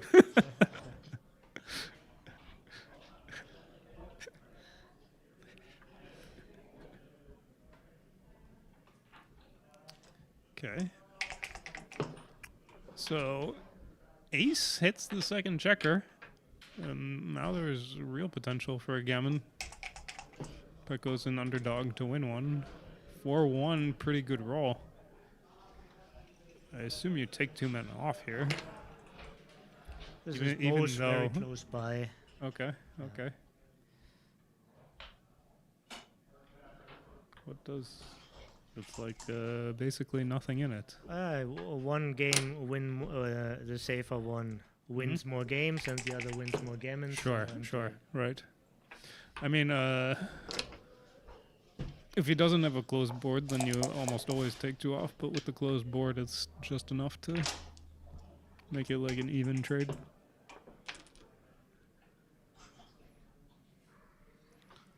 Double 2s. So against the closed board, I think you bear off safely. Actually, you want to bear off aggressively. Aggressively? Okay.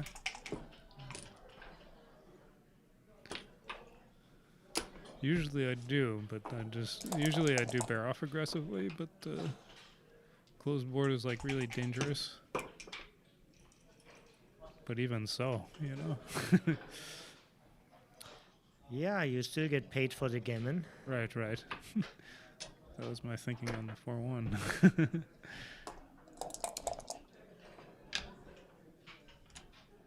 Looks like it could be a gammon, actually. Michi still hasn't come in. The more often he dances, the more it looks like, but... Oh, but now there could be a shot. Exactly. He needs 2-1. Okay, 3-2. 33 blotting numbers in this. Uh-huh. So, interesting. If you get hit with a 2, if you can bear off from the 2 point and on the idea that if you get hit with a 2, it's hard for him to pick up the second blot, but on the other hand, it looks unnatural somehow because you're down to an even number of checkers anyway. So if he comes in, you don't save a roll. But you have a checker off, and it's not so easy. If you get hit, you would like to have the extra man off. Yeah. And it's very hard for him to pick up a second checker with a closed board. Yeah.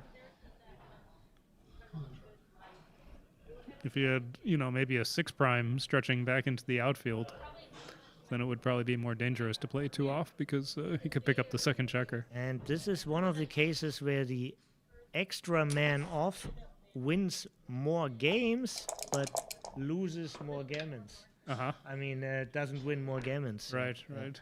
That's kind of unusual. Oh, he hits? Yeah. 2.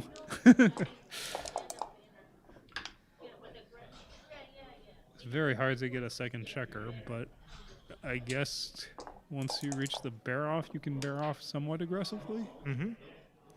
If your rolls commit to your plan. Right.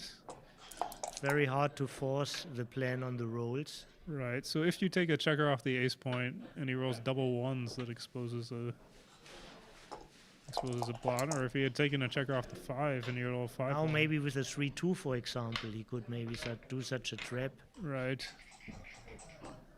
Well, here you have to take the 3 off because if he rolls a 5, you're losing anyway. Mhm. And you also give him 5-1. So it's actually better for you when he does roll a 5 that you do that. And it's way better for you when he doesn't roll a 5 because you have an extra man off. So this is pretty clear. 5-6 hitting. This would have been a totally gin if Michi had lifted. Instead, it's pretty close to gin, but at least he has a small chance to catch him coming around. Let's catch Chance is over. Gin. Gin. Okay. With this tonic and gin. Okay, let's start. I guess there is some theoretical.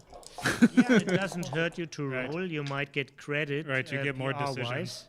Right.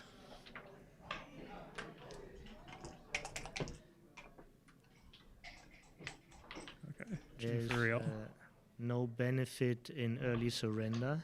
Right.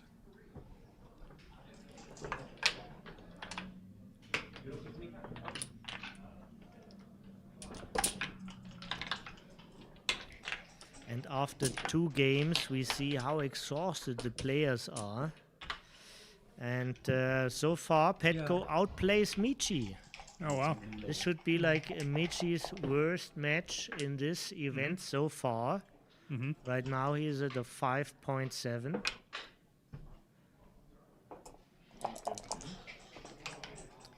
Petko chooses to run, and Michi with 6-5. Is he going to do the split? I think. Thank you.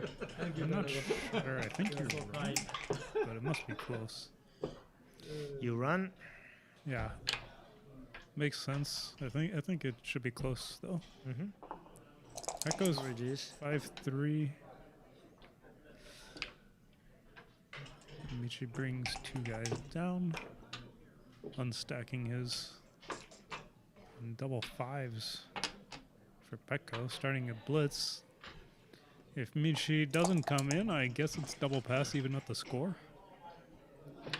2-1 should probably go 6-5. Yeah, good play. You're duplicating 4s and you're way behind in the race, and you need to make a point somehow.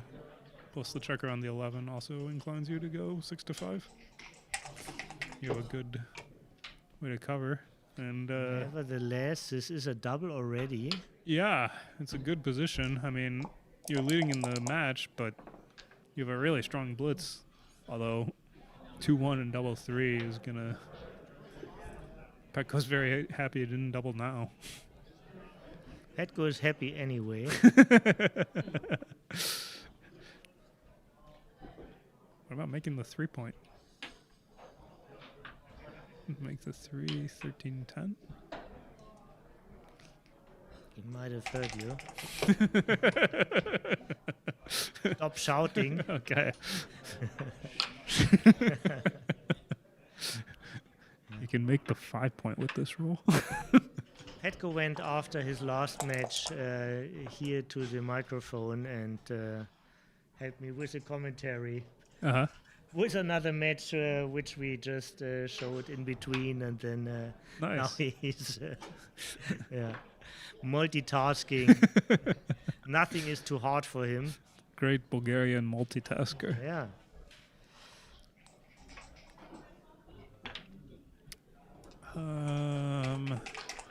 So what's the advantage of this? You duplicate a 6-4, and you don't leave a 6-2 and 5-3 to get hit. I guess I missed a little bit. You played 13-10 and 8-6. With a 3-2, right? Yeah, and now Petko rolls 4-2, and it looks like he's going to make the 9-point. The 9-point is a little bit weird, but I guess he didn't have a good play, but it's just a weird, it's Bring a weird actually spot. a builder to right, the 5. to the 5, yeah. Yeah, it's just looking for aggression. This is... yeah, I mean, the 9-point does not go well with the rest of your position. You already own the 3-point. You want to bear on the deuce point, and the 9-point doesn't do any of those. Wasn't it you who said, I like any point? Yeah. I like all the points. Yeah. Yeah. But the deuce point is way better than the 9 point. So you like the future point better than the present point. Oh no, I like all the points, you know. Yeah, but there was the 11 point was the only available point right now. you can make the 11 and not play a 4. This is true. It all happened. There was a 3-2. famous quiz from Ken Goulding, Uh-huh. and I think it happened in Istanbul in a Svobodny match. Uh-huh. Double 4. Tremendous roll. Makes the 4 and the 1 point maybe? Oh, you can make the 7 and the 4. Yeah, Make a 5 prime. hardly any discussion about this. Yeah. This is a joker you Yeah. wanted to have. This is a pretty good response. Hits and comes to the edge. And can Michi double from the bar? If he rolls a deuce, it's like game over. Not really game over, but I guess it's probably good double, good take, I think. I think the take is somewhat difficult, but I think it looks like it takes to me. It's a very big take, in fact. Yeah, okay. Good for Petco. 4-3. Why not 8 to 5? Less gammons. I mean, this could work, but Yeah, both 8 to 5 gives you just as many builders basically, and doesn't expose you to getting hit. Yeah.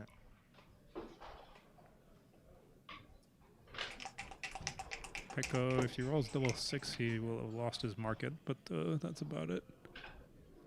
5 must hit, and then lift that one so you can still make the deuce point. And a fan from Michi.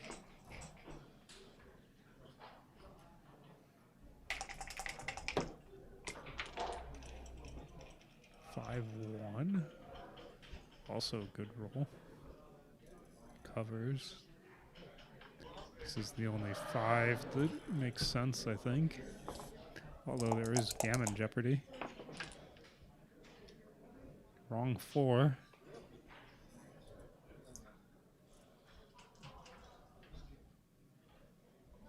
So, recube at the score? You're leading 2-1. No, really? Yeah, I think, I mean, I would roll.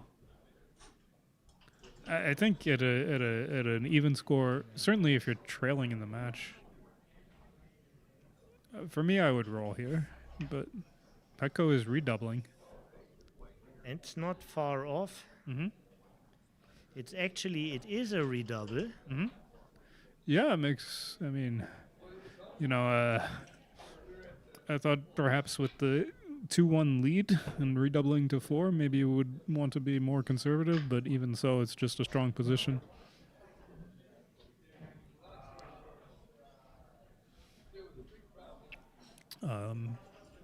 Petco rolls a 6. Michi needs to enter right away. Petco makes the 4 point. He's also lost his market. Maybe with a roll of 5-4, it would be like a close take or pass.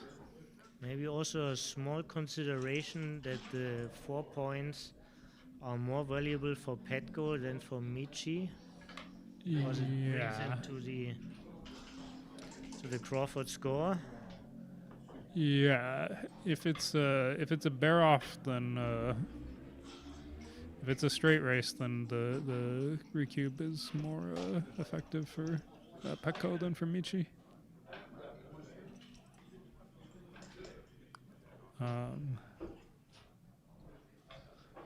Gammon on an 8 cube doesn't help quite as much because if you redouble to 8, you're killing your gammons. So it's more or less it's not a gammon-free position, but it's gammon danger is not very high. Right. And the strong prime provides a lot of wins. Right. So the computer says it's like 30% wins for Michi. I mean, if I'm Michi and I look at this and I just say to myself, if he rolls 5-4, this is like probably a close pass, like a close decision. Mm-hmm. And 5-4 is a good roll for him. So, you know, I mean, it's not as good as 4-2. It's not as good as a 6, but it's still way better than a 2-1 or a 3-1 or a 4-1. And there are also kind of destructive rolls like double 5. Right. Double 5 is probably the worst possible roll. Double 4 is also pretty bad. Pretty bad, yeah. Way more bad than pretty. 5-4 would be a pass, I think. Like, yeah, but I don't think it's the largest pass in the world, you know? So you just demonstrated Michi's thought process. You think like rather a good number. If a good number is still like a close decision, an average number must be enough for a take. Yeah, I mean, I think it would be a clear pass after 5-4, but let's say it's like maybe 100 or 150 or something, right? Not like 600, you know, because Pecco still has to escape. Only 7 pointing numbers right now. Right. If he runs with a 6, you probably have 4 to 6 shots from the roof. And the situation might repeat. Right. Just entering can provide also good contact. Which he does take. Good take. Very fine take. Yeah. Now I can tell you all it wasn't close. Pass would be a significant loss of PR. 3-1, not a very good roll, but better than a double 5. Right, and you certainly don't want to create 6s as a builder. Right. And buckle up, so these are the least shots. Right. Double 4 totally duplicated.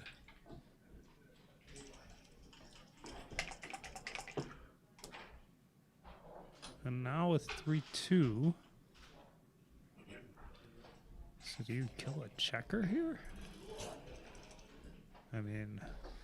No, you don't. I know the how do answer you- already. You don't. So how do you play? You play 9-7, 8-5. Oh, if you play 9-7, 8-5, you have all the This builders is how working. you play. Yeah. Now you have everything working, except the 4. You want your position still alive. Yeah, I mean this leaves almost same maybe number just of as many shots, shots, but only 3 builders Yeah, instead of way 4. less effective. Right. Same risk, less reward. Right. 6. 6 is very good.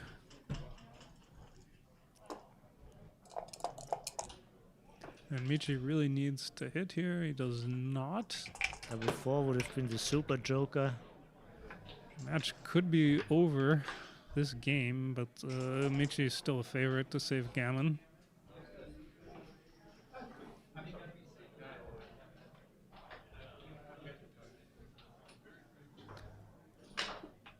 Either play will leave a shot on double 6 no matter what he does.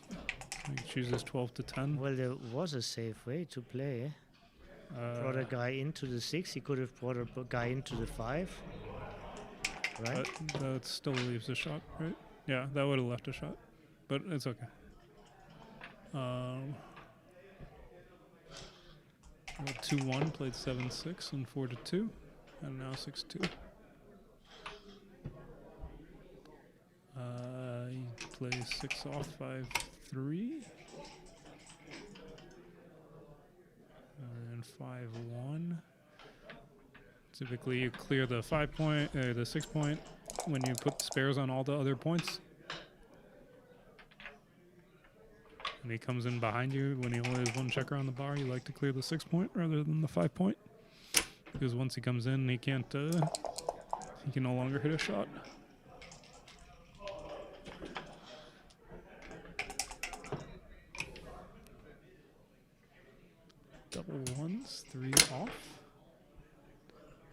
2-1.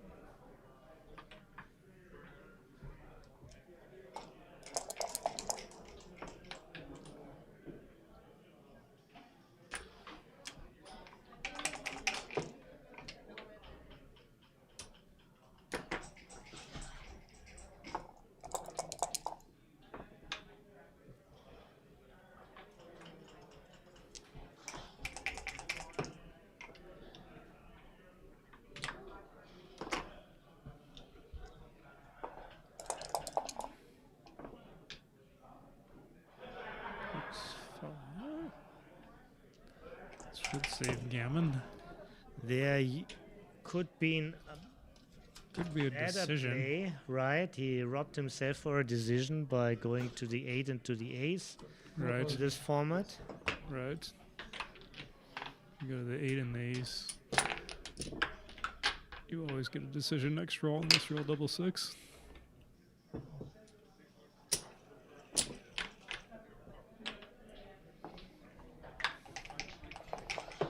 So Crawford game now.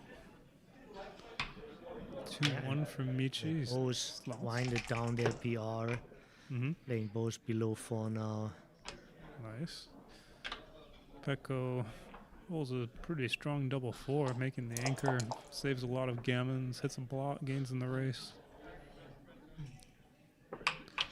Michi can make the 23. What else can he do? Can come up to the 22. Can do this. Slide to the 9 point. My thought would have maybe been to make the 23, but none of the options were particularly good. 6-5 is a great number, makes the 18.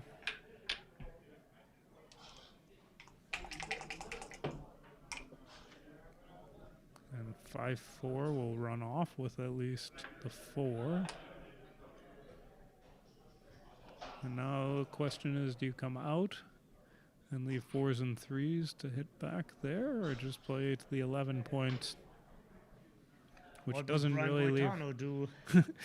You don't really leave very much if you go to the 11, Yeah. but on the other hand, you disconnect your checkers.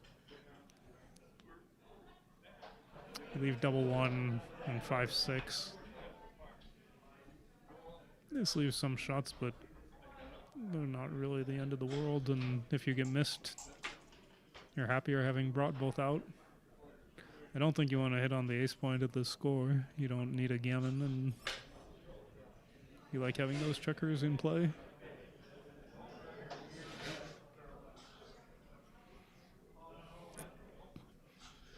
I tend to play both out, but I don't know that it's the going to the 11 is wrong either. Both out could also be constructive for building an outfield prime. Right. You can make the 11 point or the 10 point or something like that. Hits in the fans with both. Okay. The problem with hitting on the ace is even if he misses, you have to follow it up. So double 1 here. Maybe play 3-1 with 2. Not with all the 2 checkers, but with 2 of the aces. So he gets more covers for the 3 point. Right. You reactivate the guys on the 9 point. Exactly. Bring your points to your covers, or Right. Bring something your like this was a saying of Paul Will Snellings. McGrill or Will Snellings. I thought it's Will Snellings in this way. I think it was McGrill, right? I don't know. I think he said bring your points to your builders. Right? Might have been Will. I don't know, but I heard it attributed to Paul. Double 3s.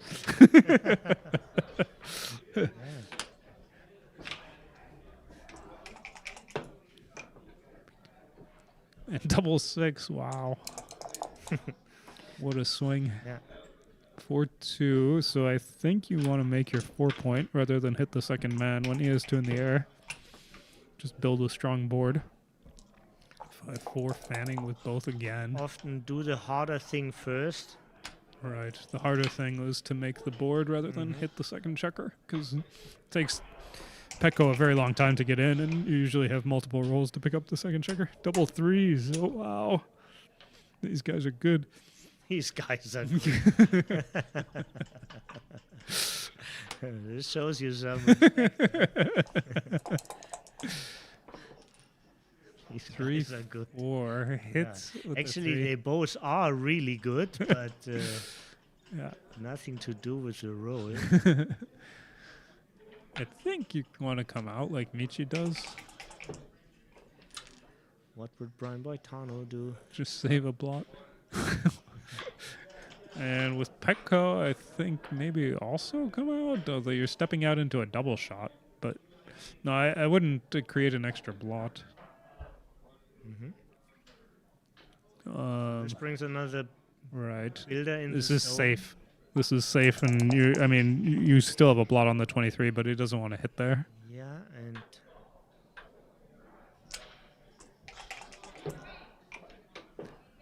5-4, great shot, makes the 18.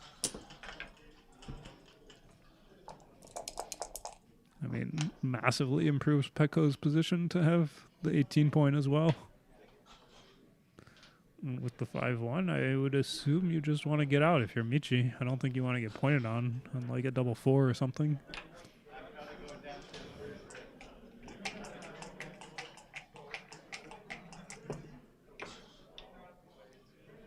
Double 5, pretty good number. Is Petko winning the race? I don't know if he has another option anyway. yeah.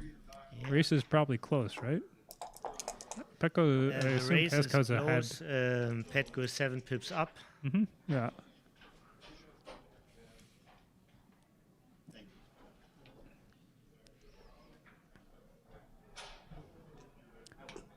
A little bit strange to play the whole roll instead of just playing 15-9 and then maybe playing 6-3 with the 3.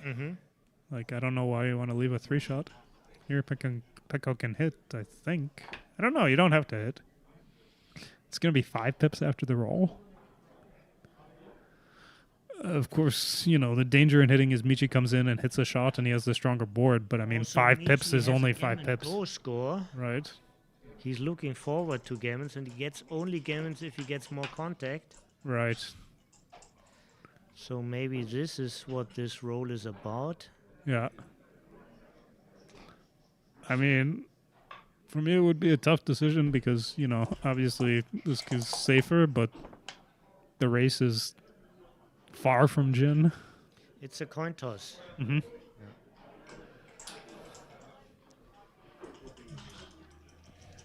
Not hitting loses 5 milli%. Mm-hmm.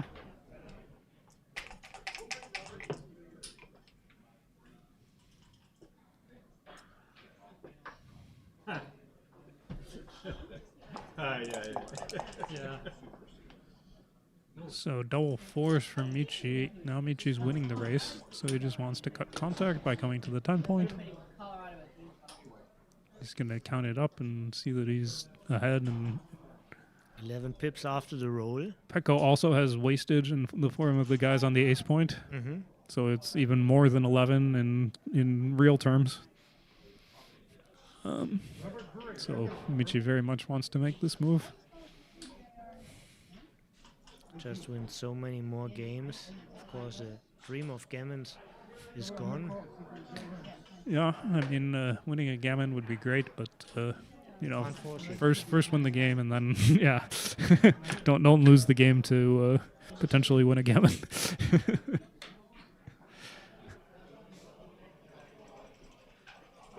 Of course, relatively to the score. Yeah? I mean, here. Yeah, but I mean, he at doesn't almost get a real gammon compensation here. Oh, wow. With this move. Wow, like, this is. I mean, I'm shocked that he made this move.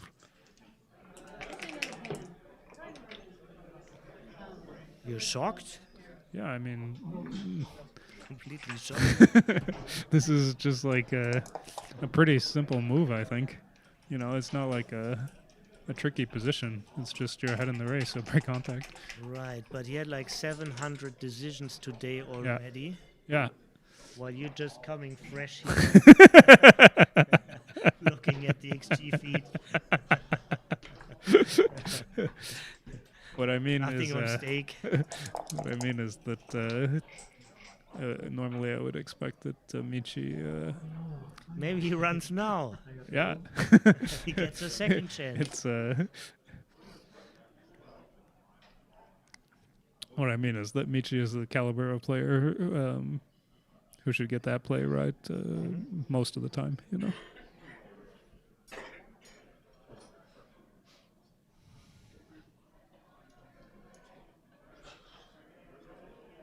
It's possible he miscounted also, you know, after a long day and playing for, 14 hours. Sometimes I just get the pip count wrong, and instead of thinking I'm up 11, I think I'm up 1, you know? Right. This Right. this is a thing. You forget to add a 10, and you say you're up 1 after the roll.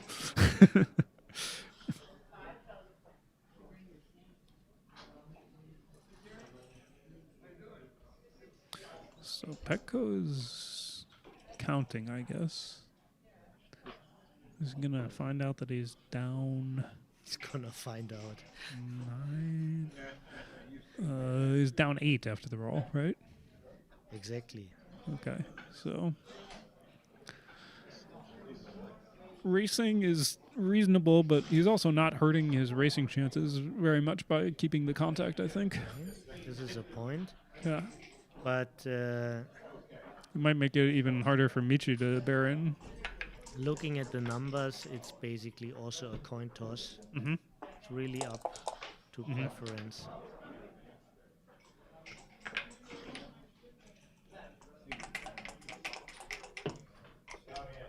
Most of the time, he's going to have to break contact anyway on the next roll or the roll after, so doesn't really gain too much to stay there.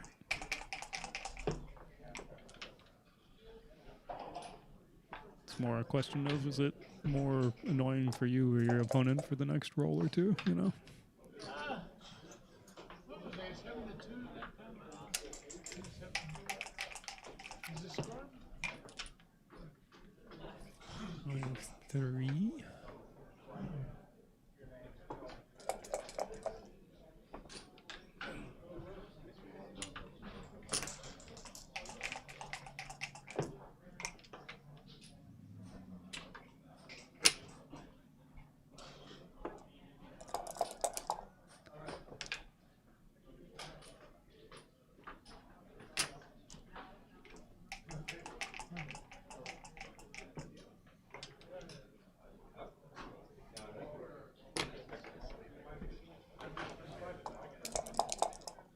So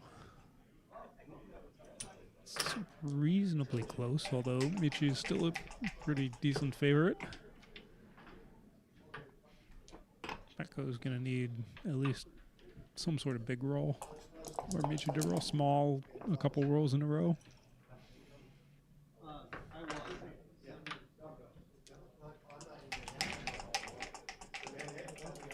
But he doesn't need necessarily double 6 or anything. Double 4 could be enough.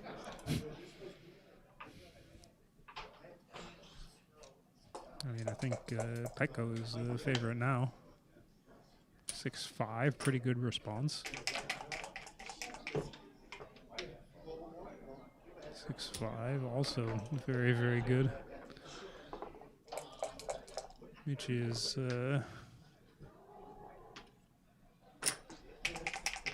in some trouble, it looks like. Not after 2-1. The whole match.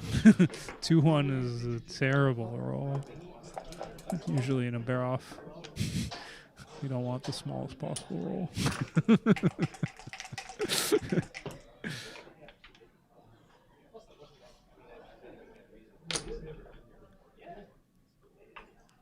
Do you know this riddle from a grill where a 2-1 is in the bear off better than double 1s? I don't know that riddle, but I've seen some other positions where, like, sometimes playing an ace can hurt your winning chances and things like this. Now look at this. No. Okay. And we go into another game here. Yeah. And it's a good score for Michi. Post Crawford. It's a very good score for Michi because he can wait to double and grind down the PR. And this is necessary, actually. Both playing after the second game, which was a little bit loaded with misunderstandings. They play quite well for the rest of this. Oh, and he doubles right away. I mean, in a normal match, so here he wants to make 2 points in the inner board. In a normal match, it's good to double right away, but when you're playing for PR, you gain a lot by waiting. Wait a second, maybe I missed the sequence. It started with 6-5, yeah? 6-4. No, this is right. 6-4. He ran. Yeah. Then there was a double take. Okay, sorry. Double 3. Now a 6-5 and then a 5-1. Made that. Ran with 6-5. He rolled 5-1 and he's coming out to the bar point. It's an interesting play. I would think making the 8 over coming out to the bar. Partly because you just want the 8 point, and partly because you are giving up a lot of control of Pecco's inner board. Yeah, I mean, if he rolls a number like a 6-2 here or a 5-1 or something, he would have left a double shot.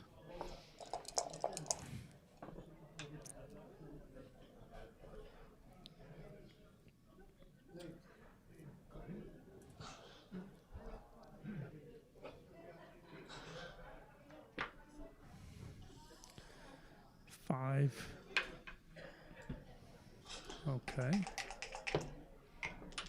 Makes the double 5 for Pecco. Monster roll. Makes the 3 and ace points. And if Michi can't anchor on the bar point, Pecco could potentially pick up that blot and then, just kind of roll forward.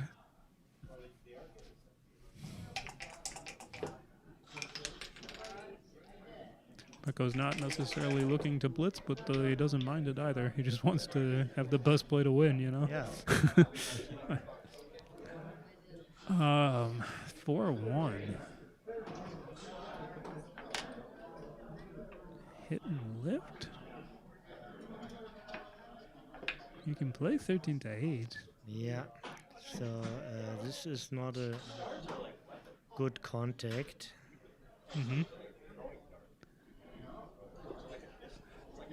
I mean, so you don't need a gammon at all. You're up by... You're up 12 there and 2 more, 14. You're up. Pecco set it back and now he looks at this move. Is it like 16 pips after the roll? It's 18 pips after the roll, so he's really not looking for contact. Right.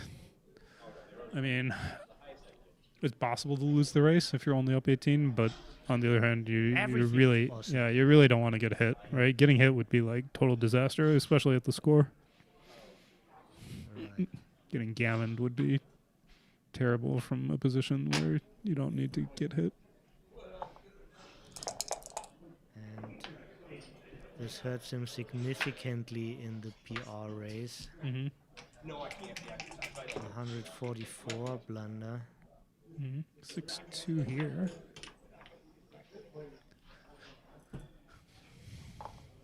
Has to give up the 8 point. So Michi is keeping the midpoint in case Pecco rolls a number like double 1. But there aren't really that many aces where... I just recently had a similar position and I did the same and the opponent rolled a double 1. Yeah. And I just felt like a hero. But double 1 plays for Pecco anyway. It's not like he's a shot. Right. Actually, my position was a little bit better. It was very destructive for him to have it. Yeah, okay. It's not like it's not on the rolls. Right. But to counterbalance that, if Pecco had rolled a terrible number like 6-2, that would have left a shot. Instead of a 6 prime, you have a 4 prime, you know.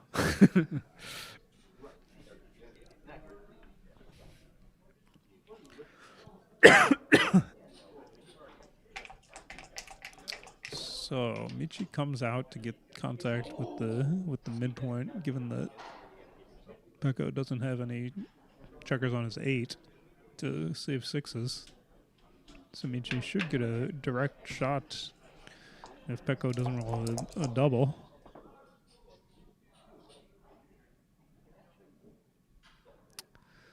There can also be tricks with splitting off the 18, although not yet. I don't think you do it yet.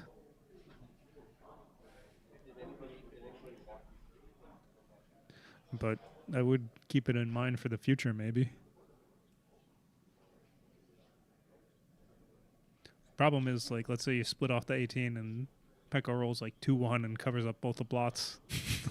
now you lost all the contact with your anchor, and you have Suddenly you have to right, run right, with being down in the race. right.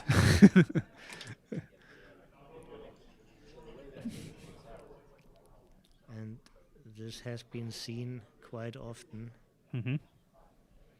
Yeah, you don't want to make a clever play that's too clever, you know. Don't outsmart yourself, as Falafel would have said. Right.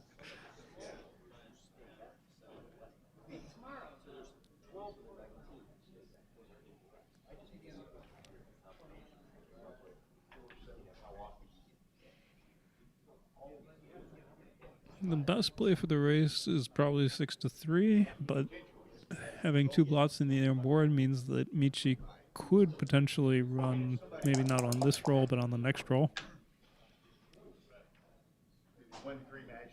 Certainly not with 5-1, he won't run. 5-4, pretty good roll, comes in, covers up one of the blots, so now Michi... Actually, the 5-1 was where XG wanted to make this exotic move of 18-17. Uh-huh. So that was the time, huh? Okay. That was the time, according to the machine, but not big. Yeah, right. Oh, 6. So... Yeah. Michi While hits. we are talking, things are happening in the world. Yeah. Some things are happening.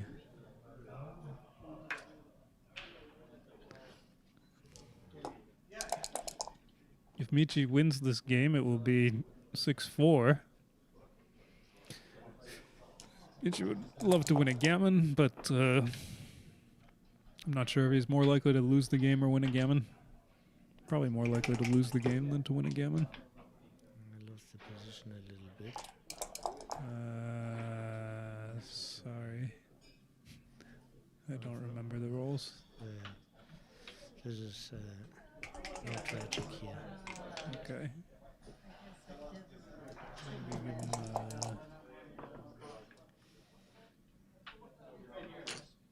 Can I do this? Same. 4-5.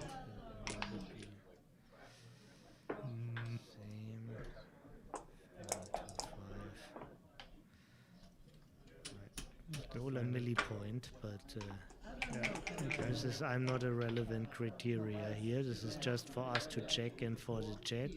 Mm-hmm. Rolled 6-1, 6-5. 6-1, 6-5. I don't even do that. 3 today, and I won 4 yesterday. Roll 1 and goes off. 7,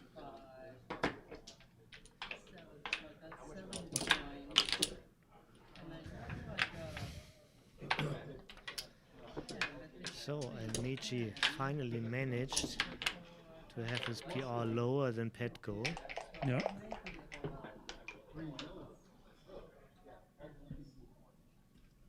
So Pecco rolls 4-3. He makes the split to the 21 and the 9. And Michi cubes right away. And now 6-4. So in a money game you run, but at this score I don't think you want to do that. And making the 2-point looks natural to me. You'd like to hit on the 4, but making the 2 looks better. 6-5, probably run to the 10-point. I think. I don't know. Well, equalizing board strength Right. and not leaving You give yourself a way to anchor on the 4-point. plots. Yeah. Computer is fine with the sequence. Yeah, makes a good deal of sense. With 2 men back, you can anchor. You know, like this happened. You got pointed on the 4-point, but then you made an anchor anyway. So if you run, you only have 1 man back, and you can potentially get closed out. As it turned out, Pekka was very happy that he kept 2 men back.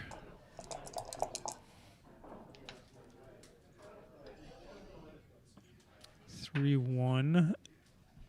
Michi basically has to anchor, even though he would like to hit a shot. He still doesn't want to play with too many blots. And it's not so easy to win a gammon anymore once Pekka makes the 20-point. 3 going 6-3, I think makes sense because I don't know how Pekka can hit you unless he rolls a double 2. 2-5 maybe. Maybe. To me, this is a hit. Sorry.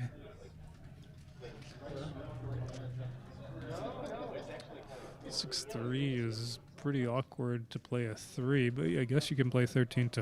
Do you have another? You can make your ace point. That looks weird. No, That looks I've weird. no suggestions, and the computer has also no suggestions here. Yeah. I think it's just 13-4.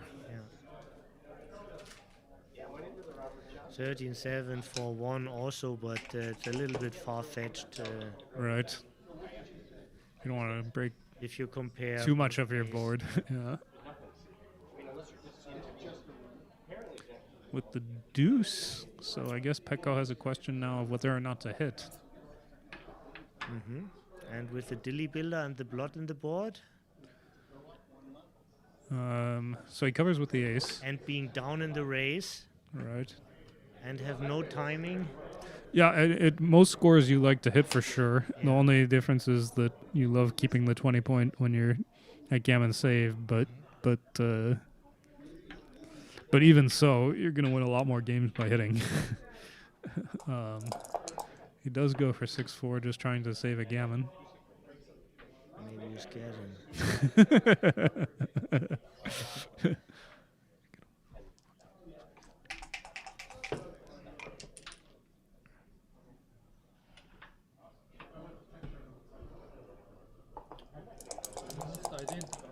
At this score, you love to keep the 20-point if it's at all reasonable. Until, you know, at least you get the other checkers in your inner board. It was a sizable mistake, by the way. Yeah. You just win so many more games by hitting. 70 millipoints.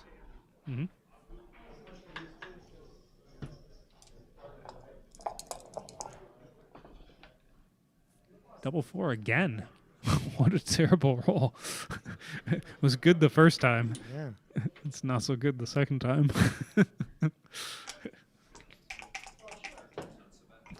Third time, not so bad. If he keeps rolling it until the end of the game, he's going to be a big, big favorite. Yeah.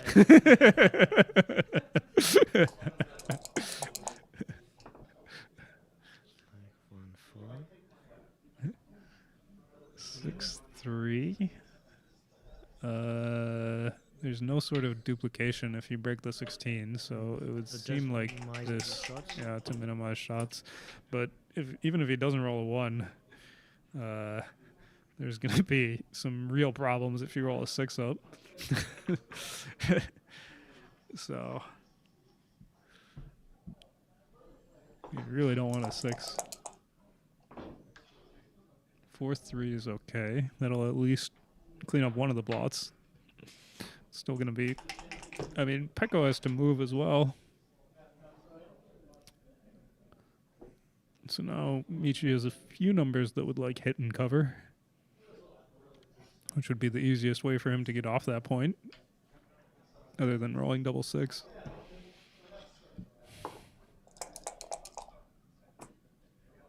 5-3. This is one of the rolls that gets off the point without leaving too many shots and potentially could win a gammon even. After a fan. 5-3, not going to be an obvious gammon. Do you play 6-3? Oh, man. I don't know. Even a gammon save is tough for me to just break up the board, but I don't know. Breaking up the board was right, but 4-1 4-1 is even better. Okay. 4-2. You Yeah. can hit and lift. Yeah. Beautiful Can you roll. do something else. You could hit the other one and lift, but Yeah. it doesn't really make any sense. When you want to play gammon.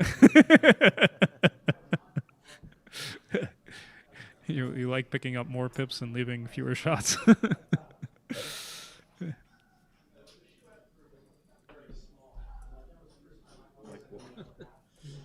didn't know what to do. Oh, yeah. Oh. So, Michi in trouble now, but he at least manages to enter. So, And probably plays 3-1. I mean, I guess 4-2 is pretty much the same thing, but I kind of like keeping the spare on the 4 point for some reason to absorb a bad roll if Yeah. it comes up. 3-1 is another hit. Kill it completely. 4 up was nice, but the 3 is not so nice. And now the hit and lift, and Petko is pretty much cruising home. Unless Michi can manage to hit something. 4-2, you can play out to the 14, which doesn't leave any shots and gives you the most ways to, I think, have a safe position next roll. 5-2, okay. So now both spares killed. And 6-4 can make a point if he wants it, which I guess he probably does. Also blocks like a winning number, potentially winning number, 5-5. Right, and having one blot instead of 2 must be pretty nice, and fewer shots also. Or 1 would be like the worst. 4-3 is really bad. okay. It's not great by any means, but he can at least go to the 13 point.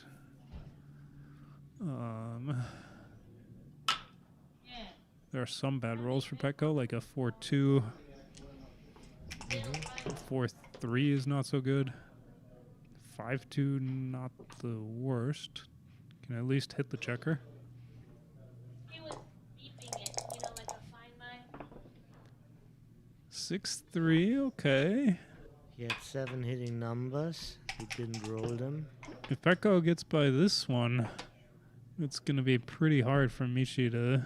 I mean, he needs to hit the last checker, basically, because the race is almost dead now. And he's not going to hit that checker, so... It looks like Petko is going to probably win the match. Short of a miracle for Michi.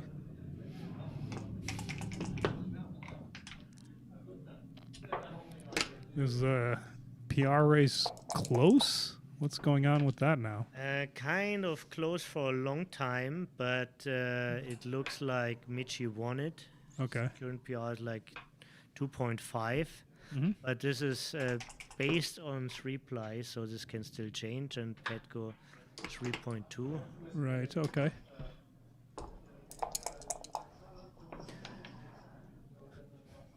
But I think Michi is going to end up with the lowest overall PR out of the round, the 12 round. This is doubt-free. It's hard to catch him now.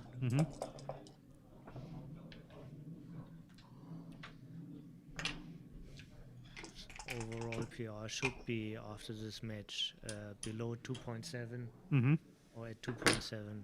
Yeah, and I think the next closest is like over 3, like 3.3 or something. So It's very hard to catch in 2 matches. yeah. 2 matches haven't been analyzed yet. Yeah, so So now they play an 8-round knockout tomorrow. Right, and there's a seating, so you get rewarded for the good PR. Mm-hmm. And how do the seeds work? The seeding is based on points? Ah, it's based on points. Interesting. Okay. Yeah. So the player with the most points is the number 1, and the player with the least points is the number 8? Yeah, and how does it happen? Where do the players who qualify over the PR gets placed? Yeah, it's great. By their point totals, I guess. By their point totals also? Which is going to be. So it could be like the best PR player. The best PR player is the number 8, plays the number 1 seed. I thought it should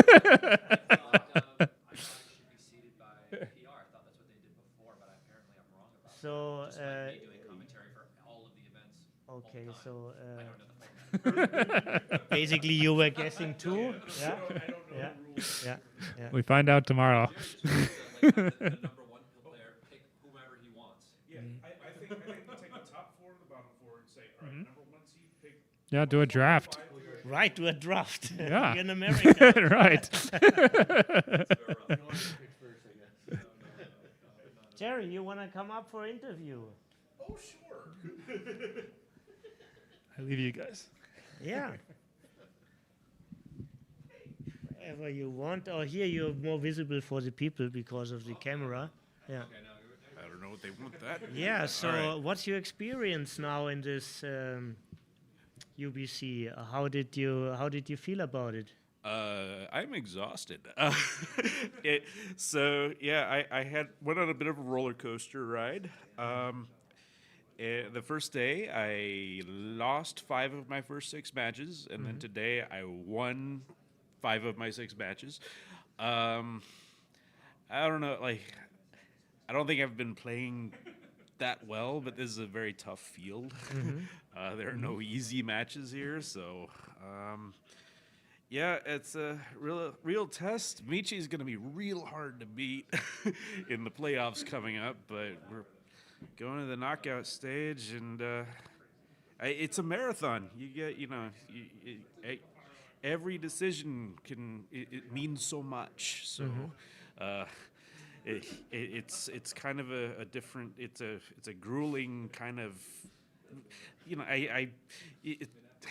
want to play with a flow normally, but you can't really afford to overlook any details here. So yeah, that's kind of what I'm feeling right now. But it's a good test. So do I understand it right? You said like the PR is challenging because it were very complex matches. Yeah. Yeah, you could say that. You might have seen one of the Yeah, I've seen one. Was a great one. Yeah. I had 12 checkers sent back, and so XG doesn't know what it's doing. I don't know what I'm doing. So Yeah, but you both did the same thing at the end. XG and you. Yeah. So that was pretty nice to see. Yeah, what else? Do you feel fit for tomorrow? we're gonna get the best night's sleep we can, and we'll be fresh in the morning. Did you sleep well yesterday? Well, funny you should mention that. Yeah.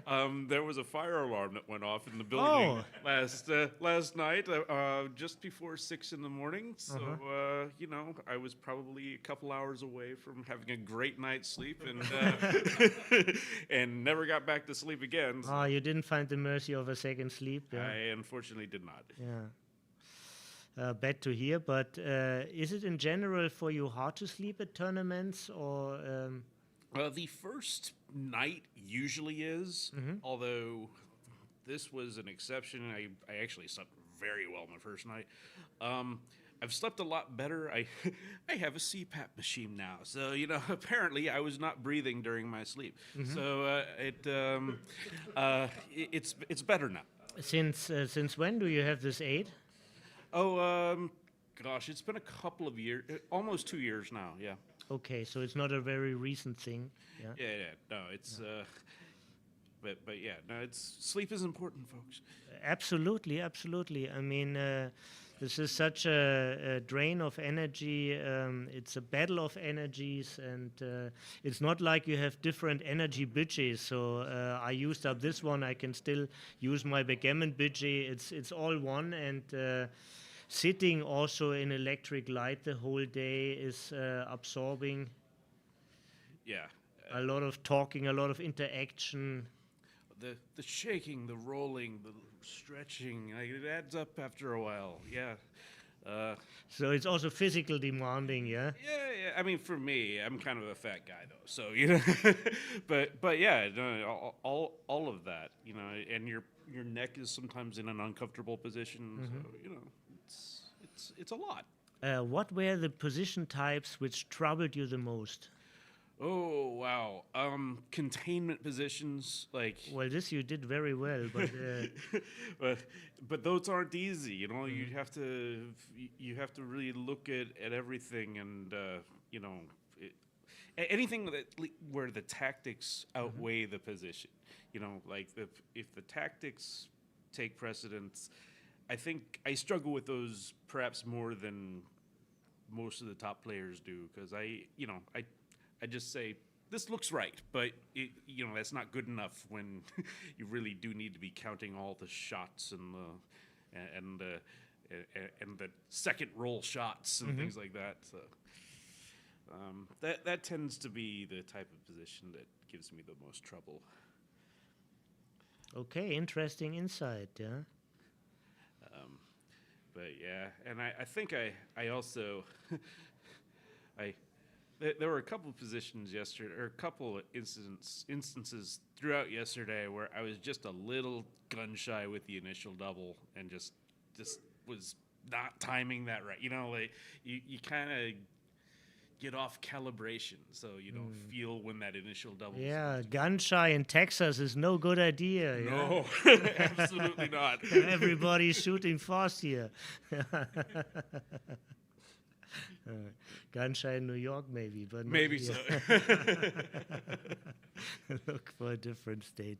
Okay, so I don't want to torture you any longer. I wish you best of luck. It's always a pleasure to watch you, and it's always a pleasure to talk to you. Yeah? Oh, well, thank you, Tobias. Yeah. Likewise. Thank you. Okay. And we had also a lot of fun with the commentary in New Orleans, right? Oh, yeah. That was a great time. Yeah. That was a fantastic time. So I hope you win it all and we don't find another time for this, but... But you never know when the schedule becomes free. Yes, right. Okay, good night. Thank you very much for watching. And tomorrow we see all in the knockout, and this is gonna be exciting. Let me have a quick look about the standings if we have more information. Looks like still the same people.